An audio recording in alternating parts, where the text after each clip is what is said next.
A journey begins with one small step. It doesn't matter how hard you hit, whether you win or lose. What matters is that you have a common goal. And to reach that goal, it takes a band of brothers acting as one. Every week, we come together to witness these gladiators of the gridiron pour their heart and soul onto the field. This is Wendy's Friday Night Rivals on MyTV WQMY.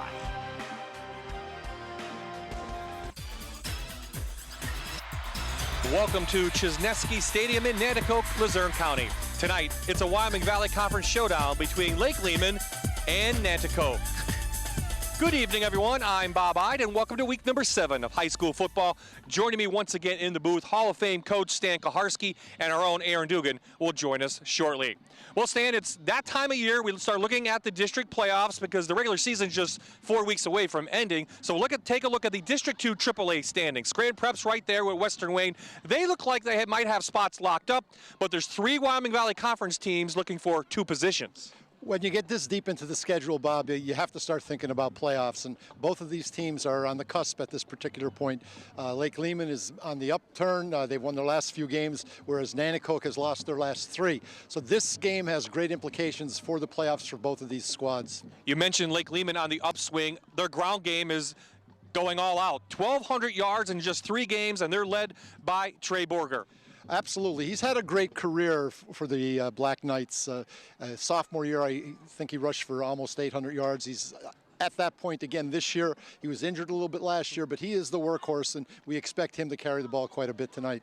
Nanticoke injuries are starting to pile up. Their starting quarterback's out. Their leading rusher is out, and they're both out for the season. So Dawson Hughes has to step up his game. He does. He was one of their leading rushers last year. I think he had over 1,200 yards. So he's going to have to carry that load. I know you and I spoke about this. He lost 20 pounds in the offseason, hoping to get a little bit quicker. So hopefully he'll be productive for the Nanticoke team. We've had some great weather for this season. Will it continue? Let's head now to Mike Linden from the Fox 56 News. First at 10. If you are still waiting for normal temperatures to show up in October, it looks like you're going to have to continue to wait.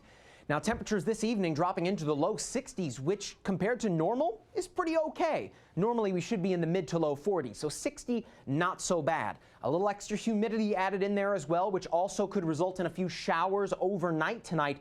But all in all, a relatively somewhat calm evening, but it looks likely, Bob, that we'll be dealing with rain showers not only this evening, but for the next couple of nights too.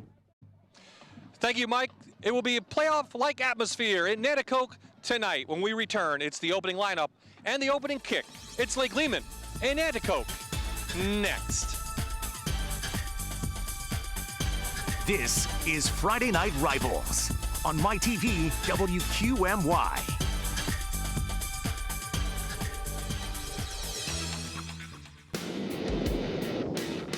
And here come the Black Knights of Lake Lehman, 4-2 coming in, and the Trojans 3-3 entering into tonight's game wearing the pink uniforms in honor of breast cancer awareness. Back in Nanticoke, Luzerne County, getting set for tonight's Friday Night Rivals game. The third member of our crew, as always, is Aaron Dugan. And Aaron, this rivalry has been a little bit one-sided over the last couple of years. Just a little bit, Bob. Lake Lehman has been pretty dominant over Nanticoke in recent years. In fact, the last time Nanticoke won over Lake Lehman was all the way back in 2006 when they won by a score of 24-19. If you take a look at the last couple meetings, you can see Lehman has been dominant, 35-0, 2015, 59-16, 35-0, 62-13, so some big margins there. And as you mentioned in pregame, Nanticoke needs to win. Lake Lehman receives the ball after Nanticoke deferred. They bring it up to the 25-yard line, and that's where we'll see this Black Knights offense that is coming in with over 309 yards per game, Stan, and they're going to run the wing T offense. What is that? It's based on deception. If you watch all the motions and things like that, you're going to be out of position. That's the whole philosophy of the wing T, to try to get people to see what they really don't see. It's a very difficult offense to deal with if you don't stay very disciplined. You have assignment football when you're on the defensive side. And, of course, the guards oftentimes will take you to the football play. Now, here's a set that I wouldn't anticipate. Nate O'Donnell is our starting quarterback. Inside to Koja Danovic, the fullback. And here are your Toyota starters of the game. Mentioned O'Donnell in there. Kurt's the fullback. He gets a lot of carries. They don't really run receivers. We talked about Borger on the wing. The other wing will be Labar. And up front, all these linemen average over 6 feet tall. So big line, as always, for the Black Knights. Second down.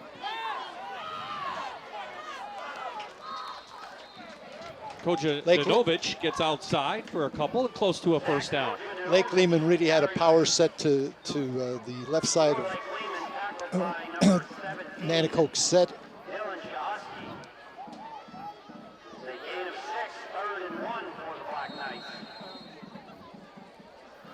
This Nanticoke defense has been tested this year. Gave up 35 points to Crestwood a week ago.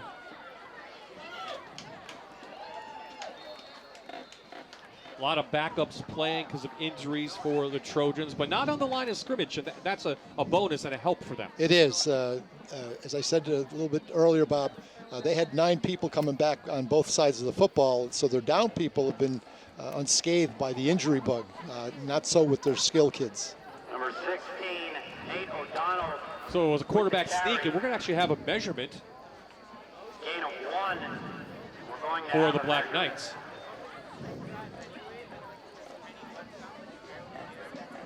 Lake Lehman comes in averaging 27 points per game, while Nanticoke has given up 20 points per game. Bill Monahan is the referee tonight, and it looks like they have the initial first down of the game.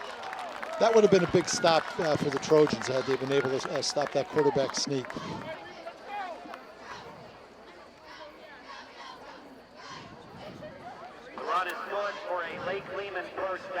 So we're just past the 35-yard line up to the 36. O'Donnell gets the call and comes back into the huddle.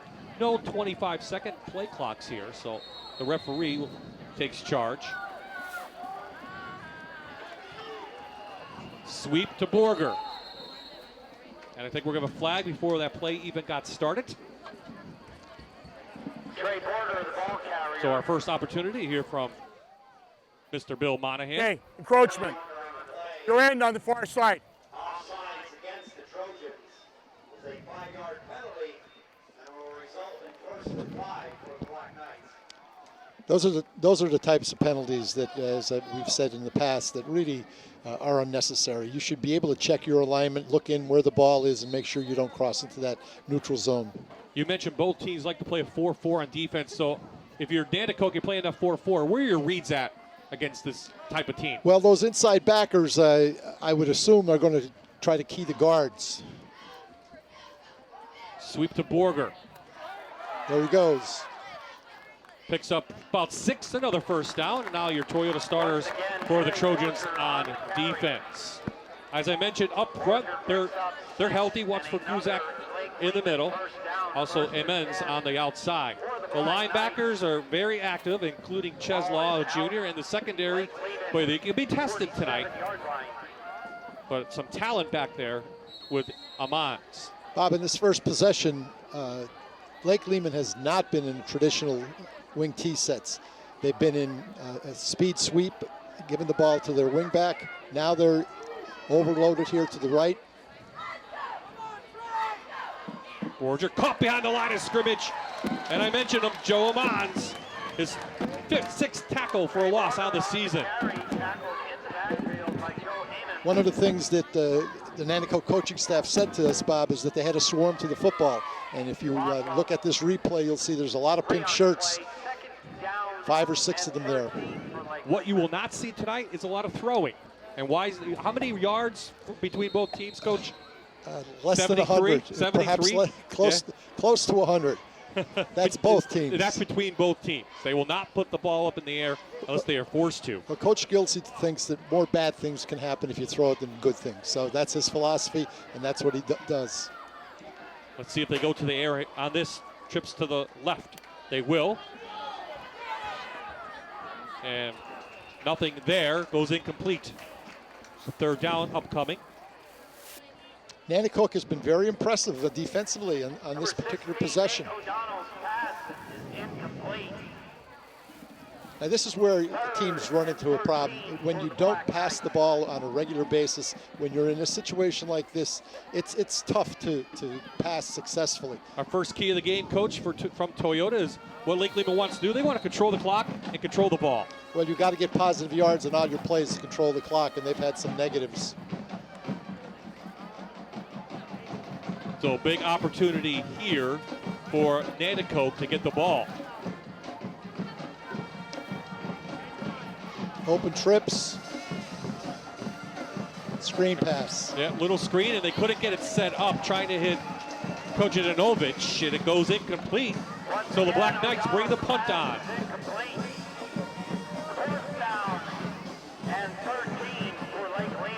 Yeah, that was not open, to say the least.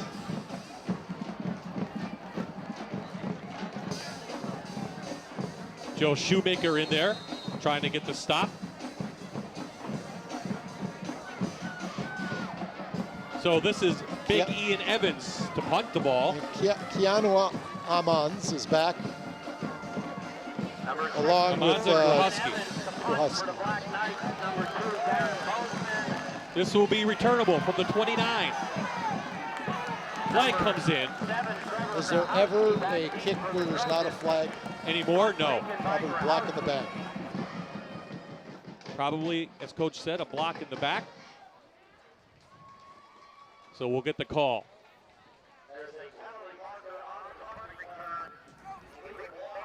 So this will put Nanticoke back about 10 more yards, and they'll start over.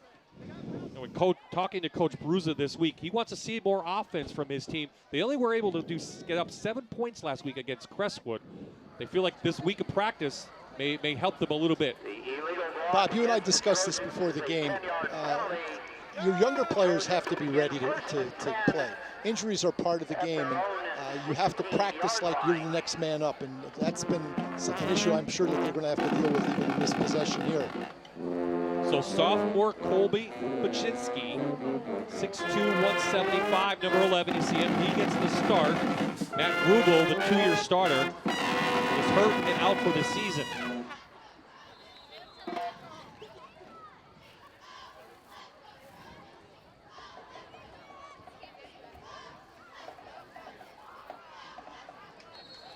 Up for a nice gain is Hughes, and here now your Toyota starters for the Trojans. Hughes just got the ball. Ballback is the fullback. The receivers, they're good. Shahowski is a good wide receiver, and Reeks on the outside and tight end. And up front, they are solid up there. Some experience, and they're healthy.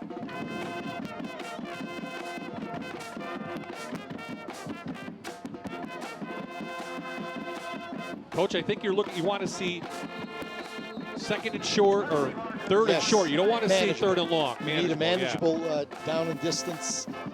So already our third flag of the evening. An illegal procedure. 2 against Nanticoke. We've got 3 against them. Nanticoke overloaded their formation to their bench. They were in an unbalanced situation with a wing back and a split end and 3 down linemen and a single back on the right. So this will back them up to the original line of scrimmage at the 16. Now, Tunkhannock last week in the first half against these Black Knights, they were able to throw the ball over the place. Will the Trojans look for that strategy or stay on the ground? Right now, they'll get it back. Outside and putting Amons back there. He's got some speed. Nice gain. Looks like for a first down. That was an impressive run, Bob. As you watch here, the running back dipped it in and then cut it back out to the sideline, finish up the run. So putting some new people into different positions. They get it out to the 28.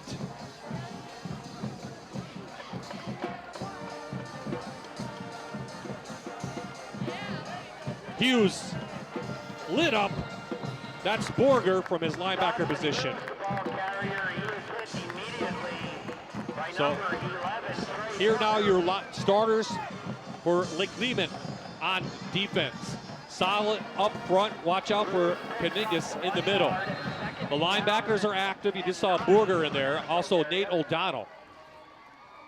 And the secondary, will they be tested tonight through the air? This is Amans again. Has room, stood up, but a nice gain, close to a first down. They're in the third and manageable. Again, good technique by Joe Amon. You watch it here. He starts wide, dips it in, and then kicks it back to the outside, uses his speed to get near a first down.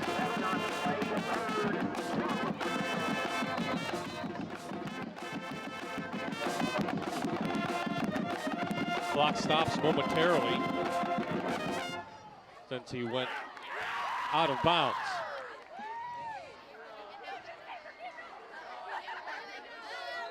Bob, and the sophomore turns around and calls timeout. Bob, not.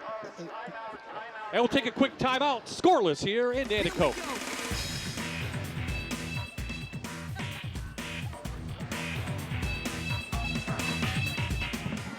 We're the Nanticoke cheerleaders, and you're watching high school football on My TV WQNY. Well, let's see if those cheerleaders had something to cheer about. Looked like a quarterback sneak on 3rd and 2, and I think he's going to be short. That's a tough play when you need 3 yards. You have those 4 defensive players in those gaps, in the A gap and the B gap. You really got to get a push from your offensive line. I don't think that the Trojans were able to do that. So as a coach now, are you going for it? I wouldn't. It's 4th down. You don't want to give them field position. And it appears they are going to go for it. Well, they may try to draw them offside, may sneak it again. It is a sneak. Kuczynski puts his head down. I think he got a big push from Bobek in the middle. I don't think he has it, Bob. I think he does. I'm going to say the placement. Watch this lineman right there, this linesman. Coach Bruza looking on. Knows how big this game is. Going to take a gamble. I think it's hard to tell. I've always wondered which linesman has precedence, the guy on their bench or the guy on your bench? The guy to the wide side of the field or to the short side? Well, if it doesn't pay off, Black Knights get excellent field position. Well, the Nanticoke faithful is going to breathe a sigh of relief if they have the first down. Nope. By a half an inch. Didn't get it. Hope they're checking the links. And O'Donnell will tell us, I think. First down, Lake Lehman. They hold on a 4th and inches. Gives the Black Knights great field position. At the Nanticoke 36-yard line. Well, as a team that's lost 3 straight, Coach Bruza may be thinking, I need to make something happen. That could be true. It does show a lot of confidence that he has in his kids, though. That's the positive there. Well, let's see if they can turn it around now.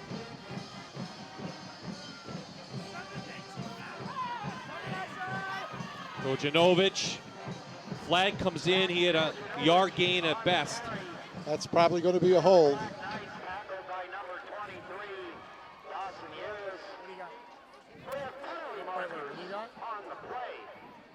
There's the hold right there, takedown, it appears anyway. Do I take him back? Case going to take him back here. Bob, it appears that Lehman really has a size advantage. It's hard to tell from up here, but... Oh! Lehman. He picks down.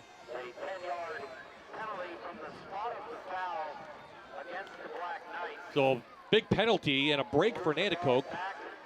This puts Lake Lehman back near the 50. Brings up 1st and 20.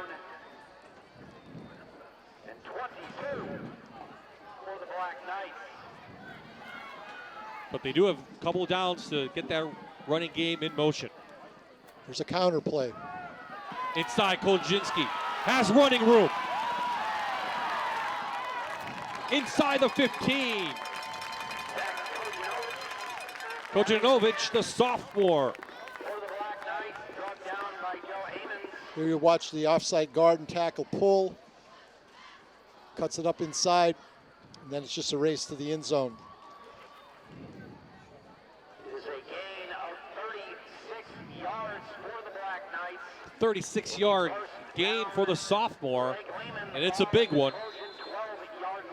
The Knights knock it on the door inside the red zone.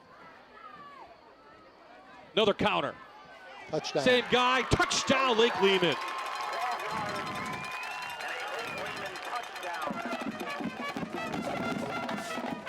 You watch this replay, what I think it is, it's a tackle trap. You watch the left tackle pulls, one of the pulls, goes untouched practically into the end zone. So that little gamble by the coach from Nanticoke doesn't pay off. Salingo in for the extra point, the senior kicker.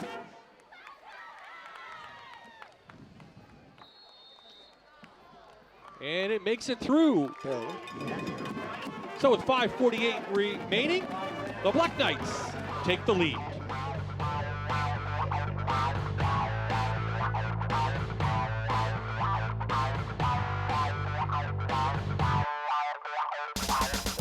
We're the Lake Lehman Cheerleaders, and you're watching high school football on my TV, WQMY.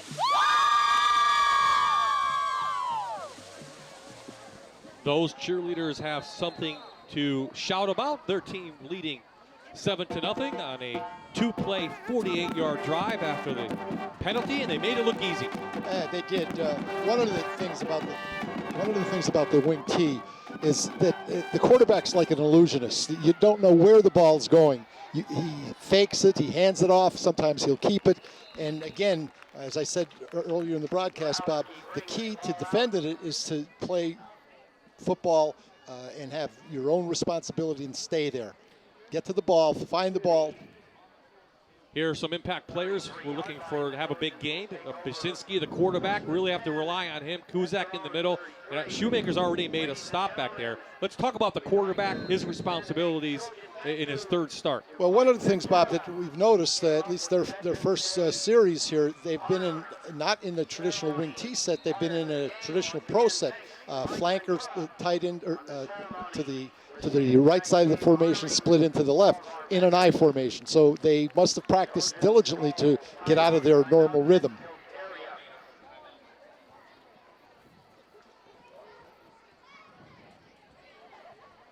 So the Trojans forced to use their second timeout in as many series. Leaves a 1 now for this half. And there is Coach Ron Bruza, his 8th season. 31-46, took his team to the district playoffs last year. And he very, very optimistic coming into the season, Bob, with 9 returners on both sides of the ball. It just goes to show you what devastating effect injuries can have on your optimism. A couple seniors out with injuries. A couple other kids banged up a little bit, being held out tonight. And they are in playoff mode. 4 games left, and doesn't get any easier the rest of the way. Nanticoke next week heads to Pittston area, who's one of the hotter teams in the Wyoming Valley Conference. So after the timeout, Brzezinski puts them down. Amon's straight ahead, he's nailed by Josh Durling, number 44.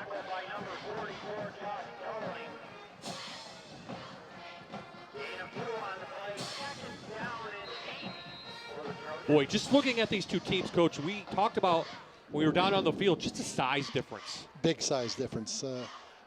Up front and even with the skill players. The Nanticoke kids are not very physically impressive. But they're playing hard. They're playing hard. Short gain brings up, as we talked about, 3rd and manageable. It's 3rd and 4. That is manageable.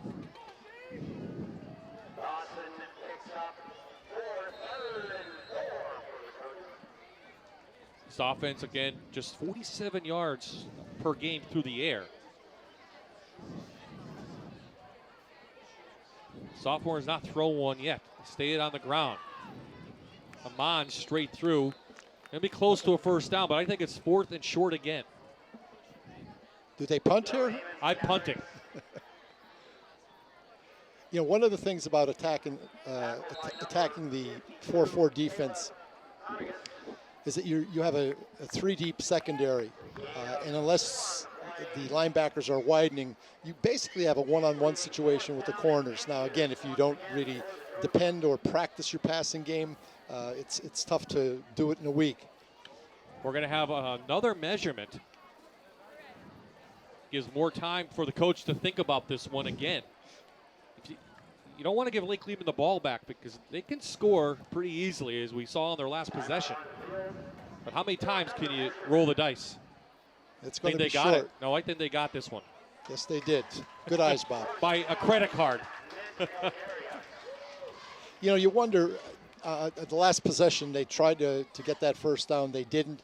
And within just a couple of plays, Lake Lehman was able to score. And you wonder what it does to the intensity, the focus of the defensive players when they're put in that situation.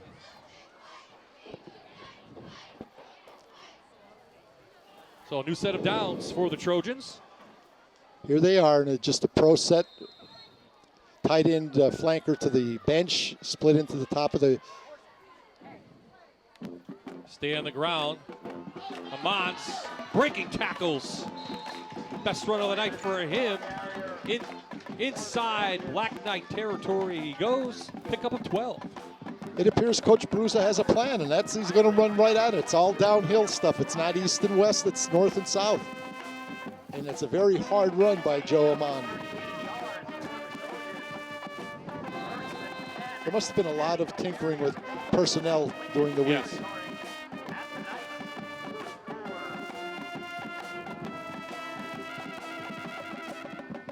Nanticoke on the move. Gonna go to the air, little fade. And they try to get it out to the other Amon. It's Keanu. Overthrow.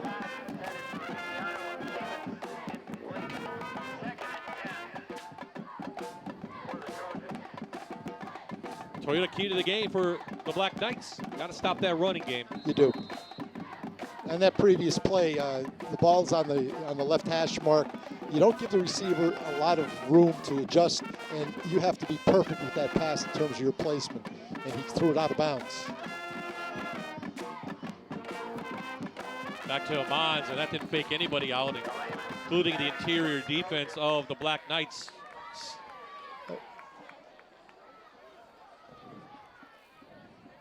That was like Dakota Heinrich, Yeah, number 65. 65.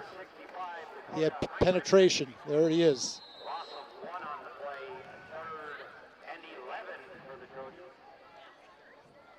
So a passing situation now coming up for Nanticoke. One thing you don't want to do is turn the ball over. Shinsky, another fade. And it's almost caught in and out of the hands, trying to hit Sikowski down there to junior. He had a chance. It's a nice pass. It was right there. Gave him an opportunity. You got to catch that ball. Here we see it here. Right in his hands. You know, as a receiver coach, Bob, I'm always trying to preach to my kids, look the ball into your hands. Catch the ball with your eyes. And if you watch that replay, he did not do that. So the sophomore Ricky Clapadlo comes in for his first punt of the game, looking to pin the Black Knights deep. Nice high end over end. Takes a big Trojan bounce, and this will pin the Black Knights inside the 10 at the 9. Chicago's punt rolls out of bounds at the 9-yard line. The Black Knights will take over first and 10 at their own 9. So looking for big things from Lake Lehman tonight. Matt Kurtz, the fullback. Kaningas up front, and O'Donnell on the linebacker side. Yeah, it's not often you'll have a quarterback playing in linebacker position. We'll have to take note whether he's an inside back or an outside back. Well, right now he's the quarterback. So. He's the illusionist. Yep. Here we get motion. There it is. There's a trap. Good defense on the inside from Bobek and Uzak. It's really imperative, especially for the linebackers, to make sure that they're taking their reads. They cannot look to the quarterback. They cannot look to the football, because half the times you don't even know where the football is. You have assignment football when you're defending the wing T. Gain of 2 on the play, 2nd and 8 for Lake Lehman.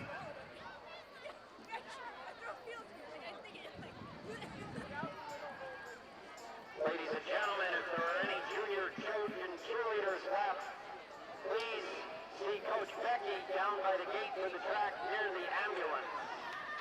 Fake the pitch to the inside of the border, and that didn't fake anybody out. Yard at best. Let's see who gets off the bottom. Looked like it was tackled by number 23, Dawson Hughes in there. Gain of a yard on the play, 3rd and 7 for the Black Knights.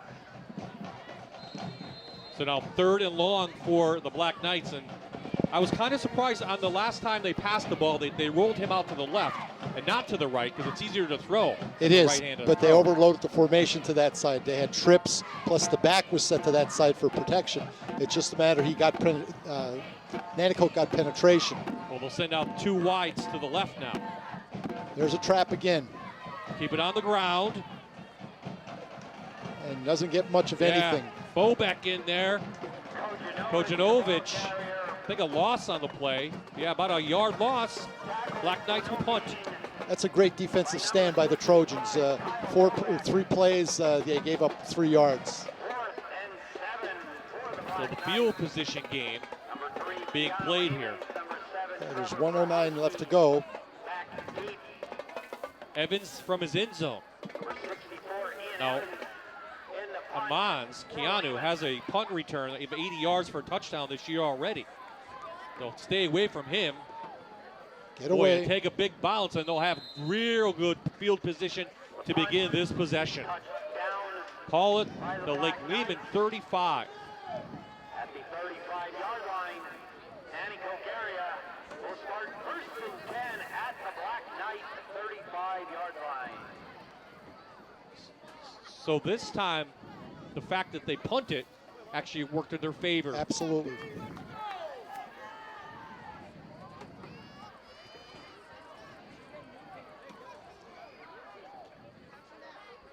They set back up in the eye. With a tight end to the near side. Pitch to Mons. Stood up, but he keeps moving forward. He did. He made a lot out of not much in terms of yardage. He picked up approximately 5 yards, puts him in a good situation to 2nd and 5. Gain of 5 on the play, 2nd down. It appears that the Trojans have gotten back their focus. I really think that not getting that 1st down, they lost their focus for those 2 or 3 plays, and it cost them a touchdown. They had a great defensive stand.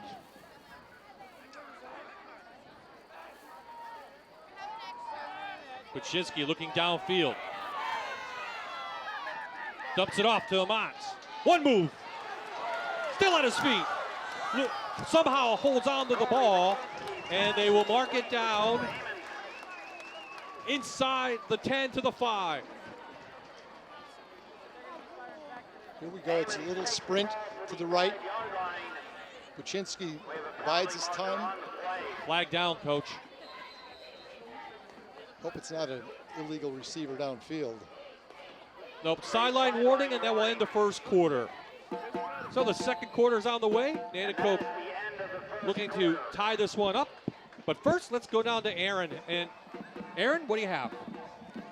Well, Bob, there was a touching moment before the start of tonight's game. It was Veterans Appreciation Night. So many past and present military members, along with American Legion, many football players, many cheerleaders, took the field waving their small American flags. Also, there was a giant American flag in the end zone. There were fire trucks, police, fireworks as well. First responders were also honored during the ceremony. Veterans Appreciation Night was the idea of Mike Ventura. He's a former Nanticoke football player who said he wanted to give back to the community he loves and promote unity. Bob? You and I watched that ceremony, and It's very touching. Yep. You know, we live in a world that's unsettled. All Americans love their flag. They love their country, and the patriotism was evident today. And you got to give the gentleman that was mentioned and the officials at Nanticoke for this to go on. It's really very touching. I echo those sentiments. So back to the field, we have the ball about just outside the 5. It's called the 6.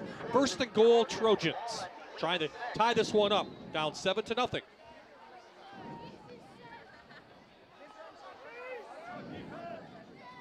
Hughes on the inside. Touchdown. He digs, Close and to he's going it. to be short.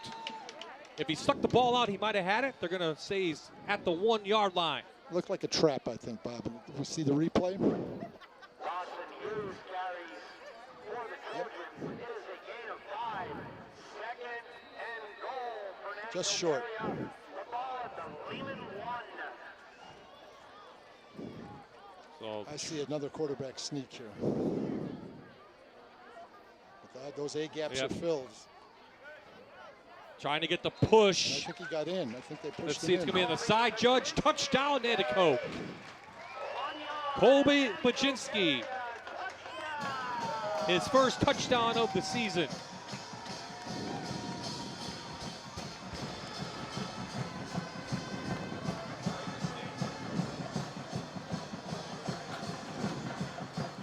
It's a lot of drive there. Number 1, Ricky Capazzo in to attempt the point after touchdown for the Trojans. So the all-important extra point. We've seen this a couple times this season. They are important. Padlo. And it is up, and it is through. Capazzo's extra point. Show a short field, and Nanticoke takes advantage, and they tie this one up. It's a nice drive.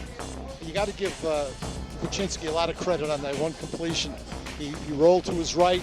Nobody was open initially, and he was able to find Joe Amon.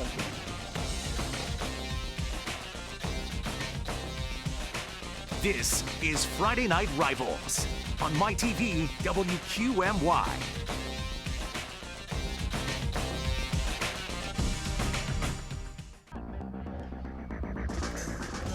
Tonight's Friday Night Rivals game is brought to you by the all-wheel drive RAV4 Toyota.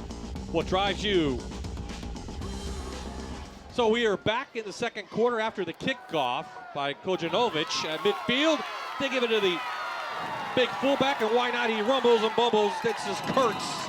A big gain inside the 30. Number 45, Matt Kurtz on the carry for the Black Knights, struck down by number 17, Dylan Shahosky. That play, Bob, is what's wing T guys call a down trap.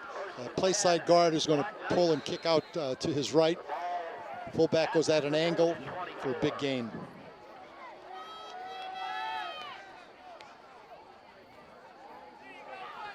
Back to Kurtz again. He stumbles over some people for a gain of 8. Once again, Kurtz on the carry, tackled by number 20. So- Dawson Hughes. Some urgency now from Lake Lehman. Yeah, Coach doesn't look real happy. There's Jerry Gilski. Second and 3. Boy, his team trailed 31-28 last week in the first half to Tunkhannock. They came back to win the game and hold Tunkhannock down in the second half, but he did not like the way they played in that first half. In fact, he called it disgusting. That's a quote. Tackled that time by number So Kurtz up near a first down. fullback. Gain of 2, third. Kurtz was limping back into the huddle. They look a little winded. There's Jerry Gilski, his 8th season as well at Lake Lehman. Big fullback, again, going to the strong man, Kurtz. He's inside the 5, first and goal, Black Knights.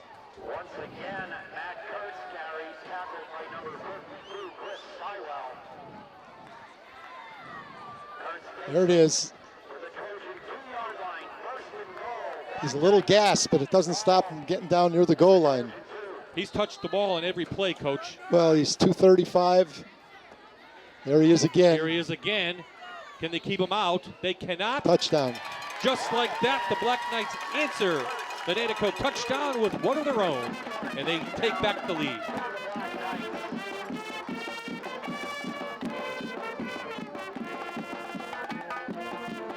So all 50 yards credited to big number 45 on that drive.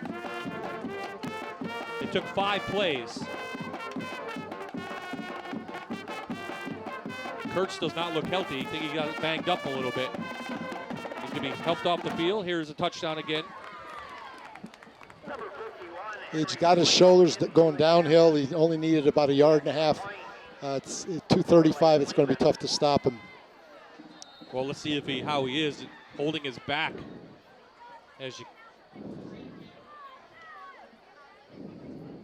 Salingo in for the extra point. Teed up. Looks good. It is good. So 9:38 remaining. Black Knights now up 7 over Nanticoke.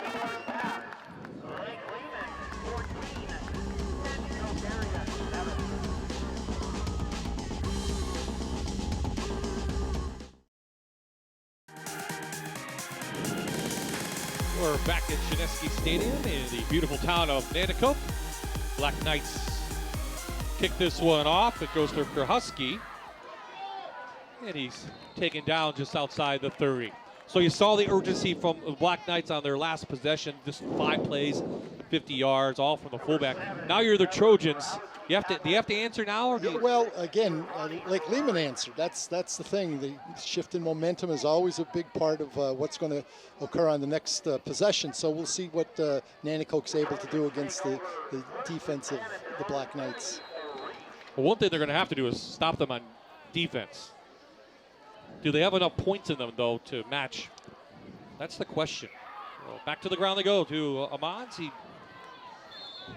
hold the ball like a pack of bread that is not on tucked fire. away.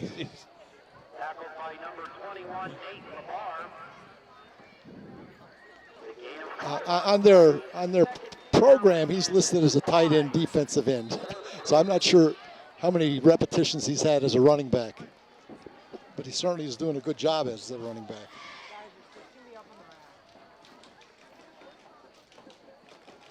Trying to sneak Hughes in there, and Frank Kutz, the junior, number 33, was not fooled.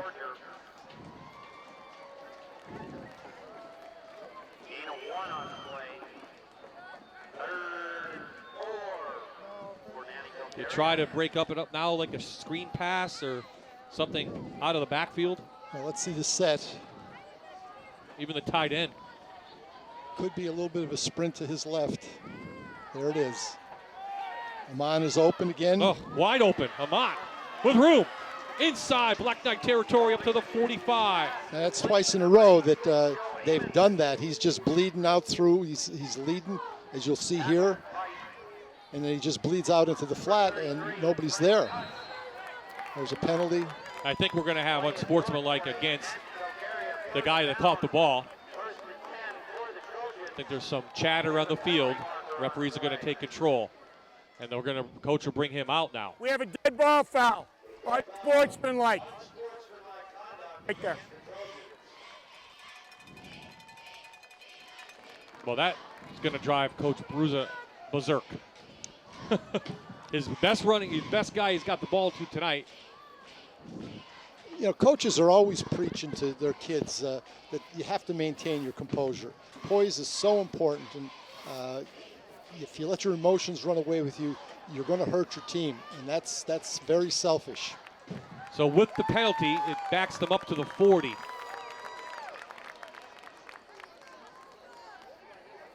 because it was after the play, it's first down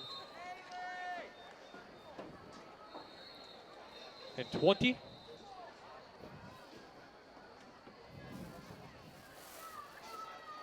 But I don't think so. I don't think that's right. It should be first and 10 right? Do you think because of the penalty, it was after the first down was made? Let's see, the officials have consulted with each other. We'll see what they're going to do. They're going to move the chains back. It will be first and 10. So the thing that cost them is the yardage. They still get the first down. But now they have to go 60 yards instead of 40 yards. 15-yard penalty. After the play, it'll be a 15-yard march-off. The chains will be set, and it will be first and 10 for the Trojans. Now look, I have the question, will they bring Mr. Amans back into the game? I'm sure they will. Let it cool off a little bit.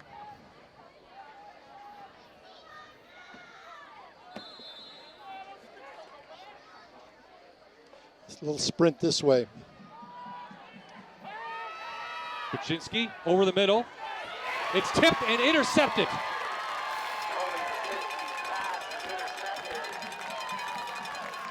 That was number 54, Bob. Elmer Sauter.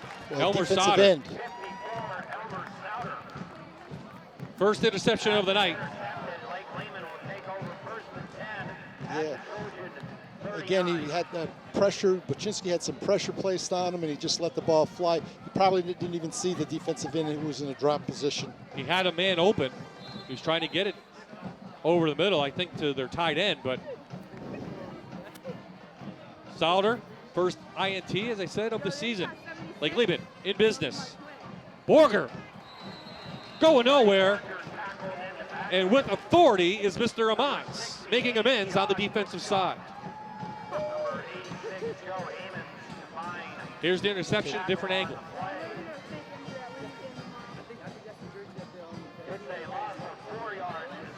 The defensive end never rushed. They brought one of the linebackers, put some pressure on the quarterback, and the tip went right into the hands of Sauter. Joe Amans, number 86, came in with 52 tackles on the season. Well, he has one for a loss. And now, the Nanticoke defense is playing big. They're fired up. No running room at all.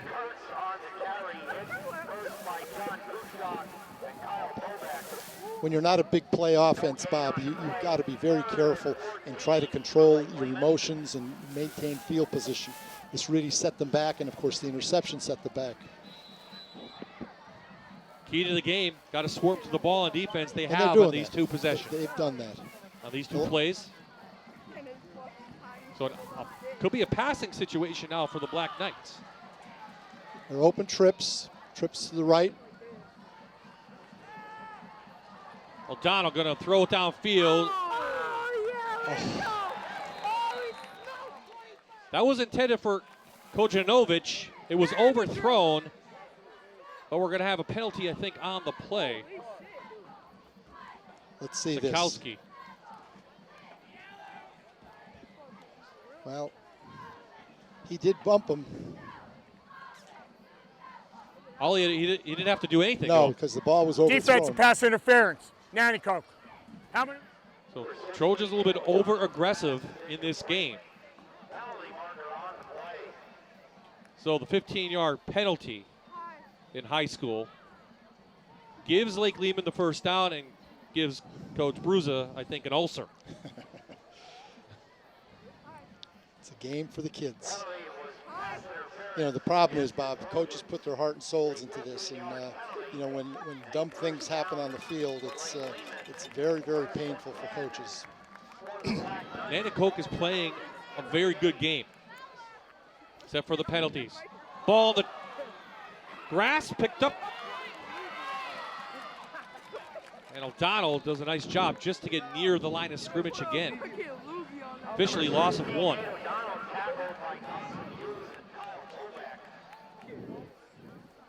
Again, there you have that misdirection and just mishandling of the football. Oh, there could have been a face mask there. Second down on the way. You can see the Trojans playing on the defensive side, trying to get that pressure on. They just can't tackle the big fullback. He's running over people. Flag comes in. Gain of 10, but let's see the flag first. Kurtz is a load. It's he looks a little winded, but it doesn't prevent him from really churning out extra yardage after initial contact. See if this play will count. Could be a holding. Initial call for Bill Monahan is a holding for Lake Lehman. We'll make it official in a second here.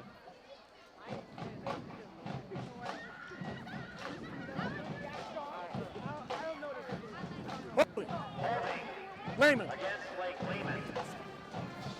Talked to Bill Monahan before the game. He goes, I've never been mic'd before. I said, just talk. Yes. Just make the call. Nice job by him. So the play remains second down now. Another break for Nanticoke.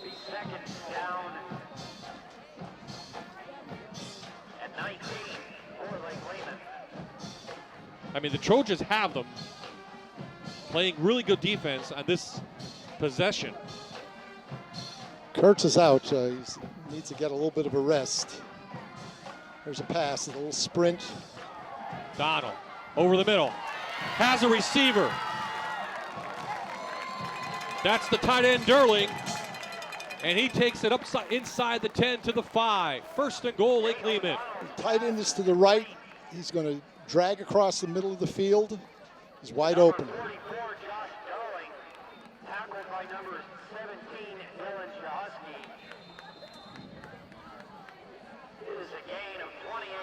Kurtz is back in the game, so you can anticipate him getting the football. 28-yard gain. They get it to the big fullback. Takes 4 Trojans to take him down. They're definitely going to have to gang tackle the young man. Maybe a yard. So Lake Lehman's gone to the air. Yes, they have. A couple big plays through the air. Big one right there, getting into their tight end. Well, the thing about both teams, they've taken the quarterback out of the pocket, let him get to the perimeter. It's a little bit easier for quarterbacks rather than standing in the pocket. Borger. Touchdown. Sweep, just short.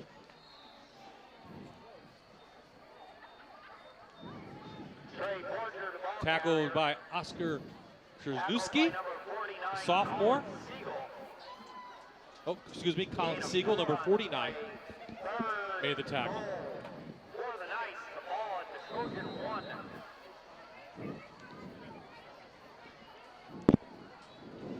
So, third and a goal from the 1. Lehman looking up to put up 2 straight touchdowns, take control of this game. The big fullback takes it in, and it's a touchdown, Black Knights. On the carry, and it is a 1-yard touchdown run for Kurtz. Touchdown, Black Knights. A lot of things happening on that possession. You have to give Kurtz a lot of credit. He's gassed. You can see that. He's really tired, except when he has the football. So He Lake just Lehman, runs over a defender. Lake Lehman turns the interception into points. Looking to make it 14 straight. The kick is up, and it is good. So they go 41 yards, and they extend their lead. Lake Lehman now is up 21-7.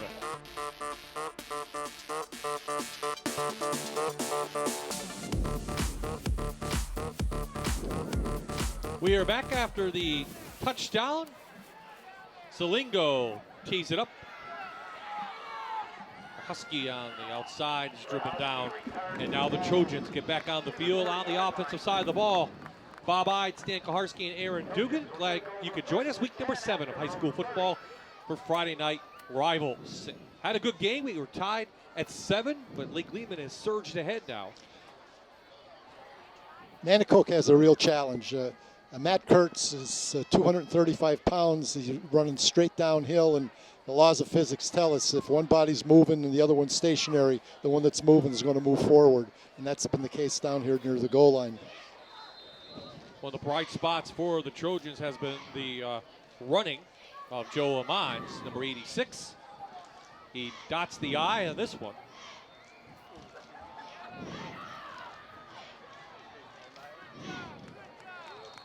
Not much running room there. Probably lost a yard or so. Well, they're going to give him forward progress just past the 30. Call it no gain. Now, I would think if you're the Black Knights linebackers, you're kind of keying on him knowing he's getting the ball. Well, where they're in the eye, if they don't run the fullback on a trap, or the fullback's going to take you to the football.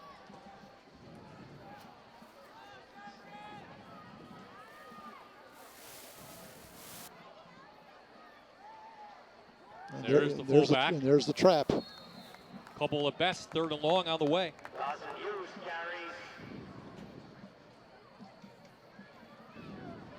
Would you say Nanticoke's offensively challenged tonight?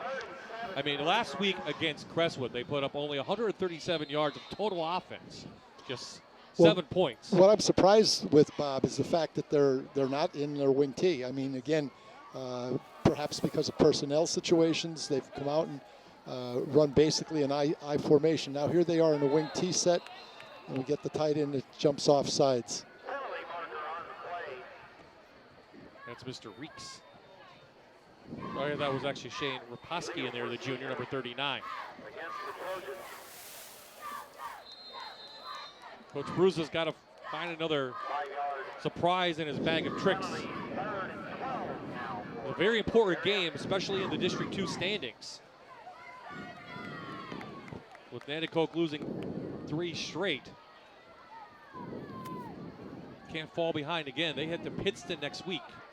Then they finish with Hanover area. Hanover's actually their last game, and they play Holy Redeemer in there. Looks like another illegal procedure.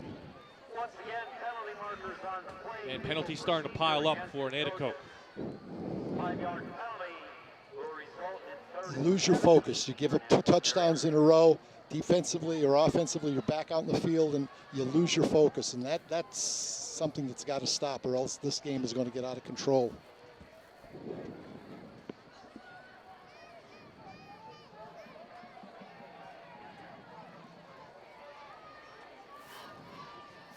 We'll get you some scores from around District 2 shortly, courtesy of NEPAfootball.com. And Paczynski going to set up a little screen.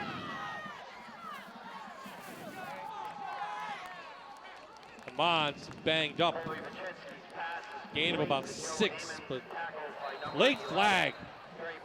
4th down on the way. Now let's see what this one is. This was definitely after the play.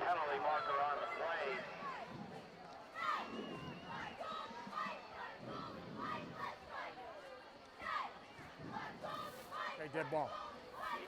Personal foul. Personal foul against Lehman now. So temper's going both ways. Here's the play again, Coach. It's a screen pass.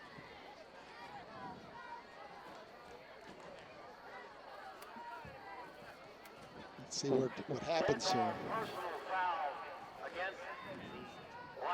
It's hard to see on that replay, Bob, as to what might have happened. Well, a break for the Trojans because they're going to get a 1st down, and the ball is all the way up to the 44. 2:09. They only have 1 timeout left, I believe. Yep, they do. They're going to have to work quickly. Clock is rolling. They do get the ball to begin the 3rd quarter. Here's a sprint to their bench.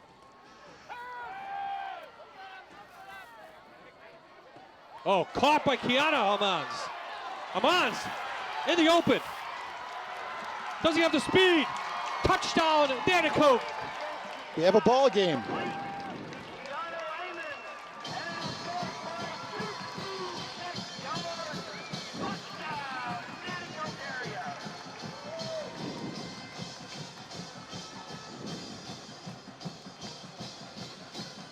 quarterback some credit. He put the ball where Keanu could catch it, and he shows pretty good speed here. He's only a sophomore, right, Bob? Yep. And he did have an 80-yard kickoff return, so he's got some skills. 56-yard pass play goes to the sophomore. The kick is up, and it is good. They only needed. So Nanticoke answers with a 70-yard drive. The big play is Kiana Amans. 56-yard touchdown. Extra point good, and now the Trojans trail by just 7. It only took them 29 seconds to go those 50-some-odd yards. And the big play, though, is that penalty, that unsportsmanlike. It was going to be 4th down. You know, so on both sides, two unsportsmanlike have led to touchdowns for the other team. Again, I don't mean to be redundant, but the problem is when you lose your composure like that, you hurt your team. You try to preach to kids, don't be selfish, walk away.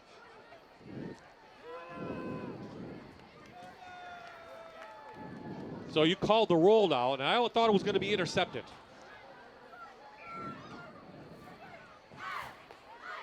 In fact, he got a tug on the jersey. Yeah, he did.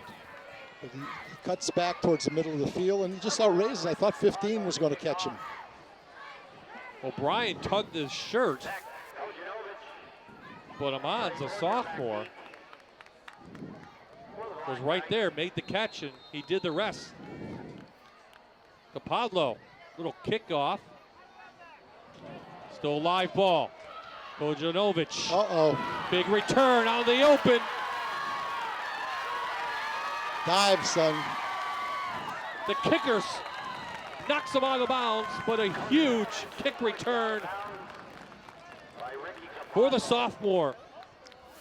Oh, momentum.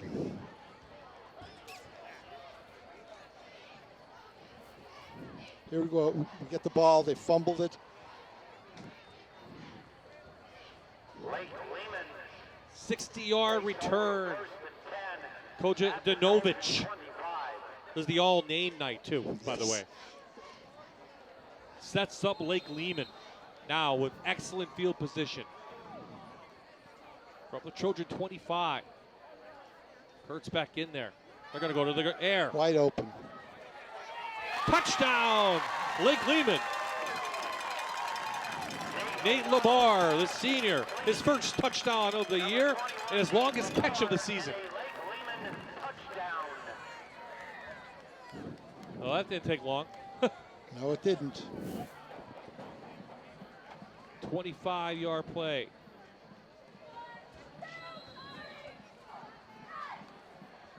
He simply ran straight down the field. They had a man open in the flat as well. Nate O'Donnell put the ball right where he had to put it.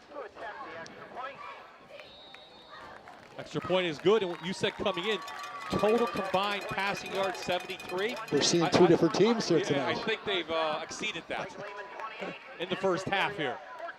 Coach Bruce has got to be extremely disappointed. I mean, they made a great comeback. If they go in down 1 score, now they're back down 2 scores. Special teams have beat them.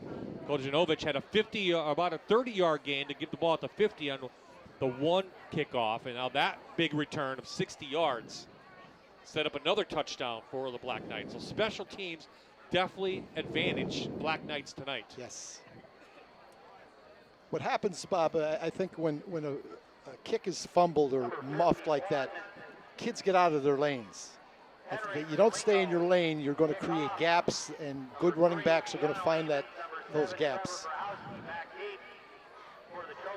After the kick, we'll give you a couple of scores that I promised you before.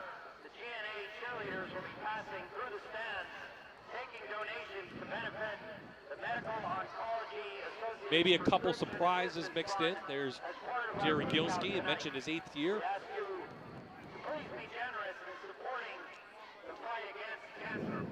So Salingo dribbles this one down. Husky picks it up. Does he have running room? He does. He gets a block. holds onto the ball and is tackled at the 46. So still plenty of time. 1:12 left, one timeout remaining for Nanticoke. Some scores, Coach.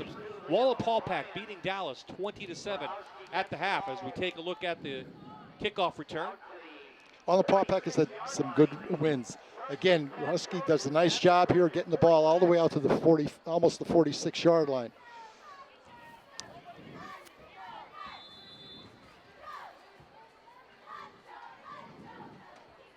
Lake Lehman going to play a prevent, and we're going to have a flag come in. Illegal procedure.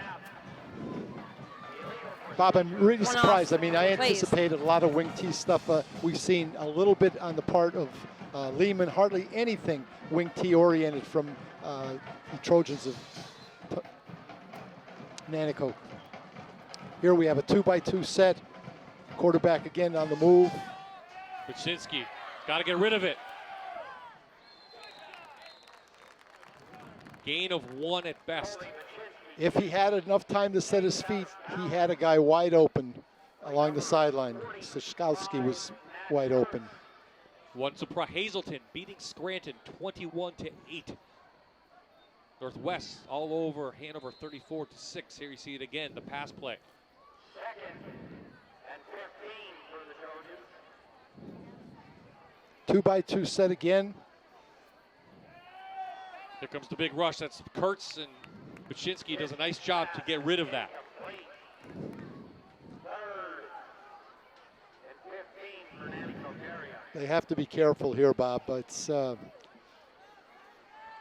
getting the ball to begin the third. You don't want to give anything up.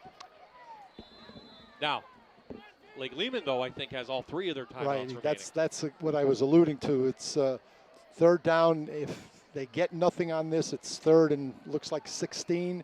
Lehman will probably call at least one of their timeouts. They're only rushing 3.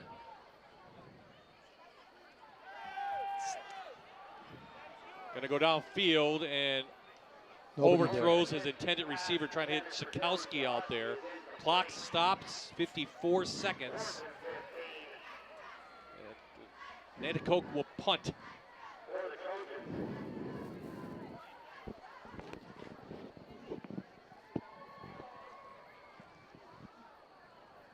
So special teams have hurt the Trojans tonight. They need to stop. Borger going to go back to return the punt at his own 30. Lake Lehman going to set up for a return. No big rush. Low liner going to hit the ground, take a huge bounce right into Borger's hands from the 29. Well, good special teams work down there. Was that 32? Chuck Headings makes the stop. Now Lehman back on the field. Could be a 2-touchdown swing. Just like that. It was 21-14, Coach, about, 20 seconds ago. Exactly.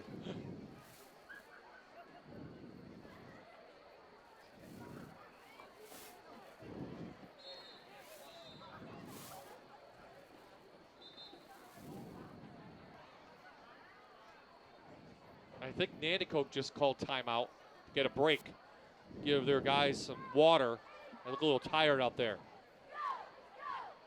I would think Coach Gilski is going to hand the ball off to Matt Kurtz, going at halftime up 2 scores. North Pocono, a couple other scores. North Pocono leading Western Wayne at the half by 1. Lakeland beating Riverside 26-12. Big game. Lackawanna Trail leading Old Forge at the half 7-6. Here's the 4A standings from the Wyoming Valley Conference. Berwick out in front. Looks like they're rolling along with that. Dallas losing tonight. We mentioned that. Big surprise. I think Pittston area in there. Yeah, and Nicky Barberi is the new head coach there, and I certainly was optimistic that he would do well.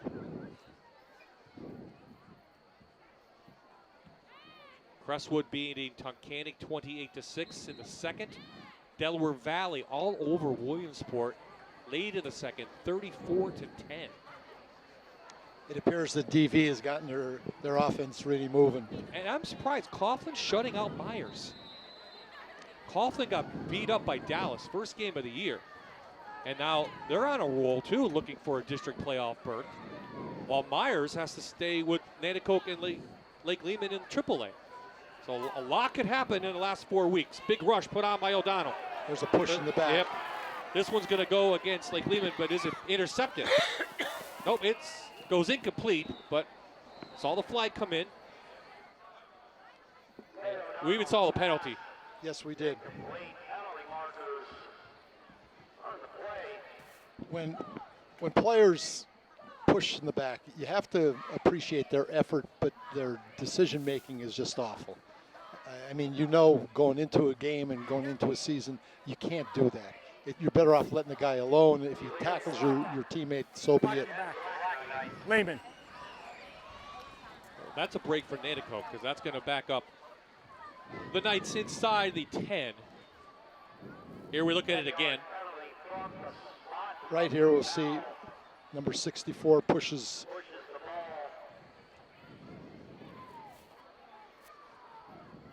Yeah, it was Ian Evans. Nanticoke in the pink jerseys tonight for Breast Cancer Awareness Night. Borger on the ground. So Coach Gilski going conservative with a 2-touchdown lead. Just going to roll out the clock here, I think. That should be the half. That should be the half, yep.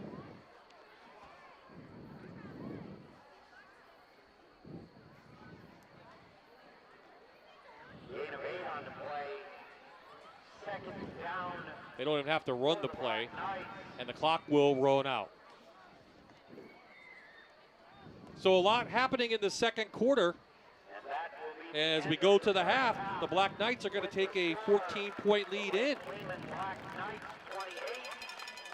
Very competitive game, Coach.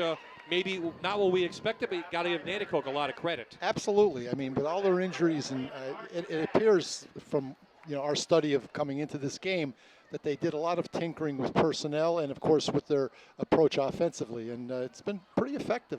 Joe Amon has done a great job of running the ball. I assume that's his brother. That's number 3. Makes a great play on a pass. Aaron now has Coach Gilski. Aaron? Well, Coach, what can you say about the way your kids responded with some momentum-changing plays? Well, it's special teams. Cody Novich is putting us in very good field position. Our passing is pretty good right now. We're getting a couple of deep balls and stuff. We're going to loosen them up a little bit defensively. We just have to button up because we're catch blocking rather than driving, and it's not very characteristic of us right now. So we just got to button up a couple of things, get guys more aggressive in their staying low, and continue blocking up front.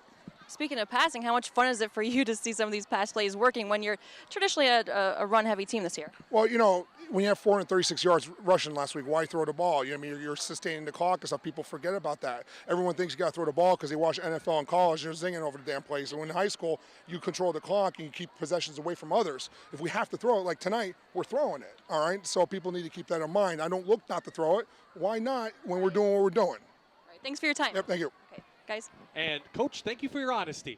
Absolutely. He said it, he says it like he means it. Well, you got to appreciate a philosophy. You have a philosophy, you stick with it. Your kids understand what it is, and you do what you do. And if you can rush for 400 yards a game, you got a pretty good chance of winning. Well, right now they lead Nanticoke 28-14. Coming up at the half, we'll have a look at the Fox 56 News First to 10. Aaron Dugan has a special interview with our sponsor from Luzerne County Community College. And then Stan and I will be back with halftime highlights. This is Friday Night Rivals. This is Friday Night Rivals on MyTV WQMY.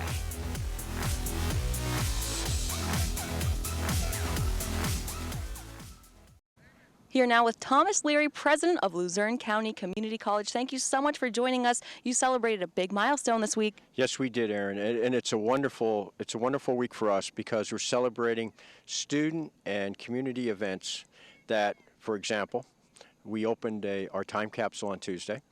That time capsule had materials and notes in there from 1992, 25 years ago. And I was really elated at the fact that our students today were so interested in the artifacts that were coming out of the time capsule. They're now stored in the Schulman Art Gallery, so anybody can go by on campus in our campus center and see all of that. We're going to culminate the week with the gala tomorrow night at Mohegan Sun, and it's going to raise a great amount of money for student scholarships to support students in terms of their tuition, their books, their fees. So it has been and continues to be a real exciting week. That's exciting, and you're also expanding, which is very great for the college. Tell me about the expansion. One of the key components we think of for individuals today in higher education is accessibility, and in many instances, because we serve so many adults, learners, they have family obligations, they have job obligations. So in the past several years, we have expanded into new sites, including the city of Scranton, which opened last fall. And it is going very well. We have a great deal of interest from the citizens of Scranton. But the opportunity there is people don't have to travel. They can still work their jobs, get to class, earn their college credits, and ultimately get a degree. And if they're looking at changing jobs or upgrading their skills, they can do it in those sites. So, yes, expansion. And next year, we're going to be moving into the city of Pittston. Very exciting. And I know something that a lot of students are buzzing about is a new program that you're going to be offering next year is the Forensic Science program. Yes, it is. It's really exciting because, as you know, television is dominated by shows that revolve around forensic science. But our program is going to be a full associate degree program that will have transfer opportunities to some four-year colleges and universities. It's going to provide students with the expertise and the competencies to be in a new and exciting field, and it's one of the few programs that's offered around the state. So we are excited about it, and we're going to implement that next September. Very exciting. So if somebody wants to stop by and see what you guys are all about, you have an open house coming up soon, correct? Open house coming up on November the 4th. We will have our faculty, our staff, our people there. We will have financial aid and all of our services, tours of the campus, an opportunity to really learn what Luzerne County Community College has to offer. And on that note, the offerings really center on, if you wish to go out to get a job after a two-year degree, we have hands-on programs in our applied technologies. But if you're interested in pursuing a four-year degree, we have dual admission agreements with all the regional colleges and universities to provide the best academic and financial path to a four-year degree. Well, we thank you so much for stopping by, and a big thanks to Luzerne County Community College for being a great sponsor of high school football. Thank you very much. We're happy to be. We are back at Chinesky Stadium in Nanticoke, Luzerne County. Score at the half, Lake Lehman leads 28-14. We come inside the booth right now. I'm Bob, that's Stan. We're enjoying a pretty good game in the Wyoming Valley Conference. Back and forth. Lake Lehman took an early lead, but you got to give Nanticoke a lot of credit for hanging in there tonight with some injuries. Absolutely. I mean, they're playing real hard. The special teams have hurt them a little bit. They've had some penalty or two that's hurt them as well. But they're certainly defensively, they're doing a pretty good job in terms of the run. They gave up one relatively long play, but they were in the game until that kickoff return, and they still are. Let's take a look at the first half highlights that we have. And Lake Lehman took the early lead.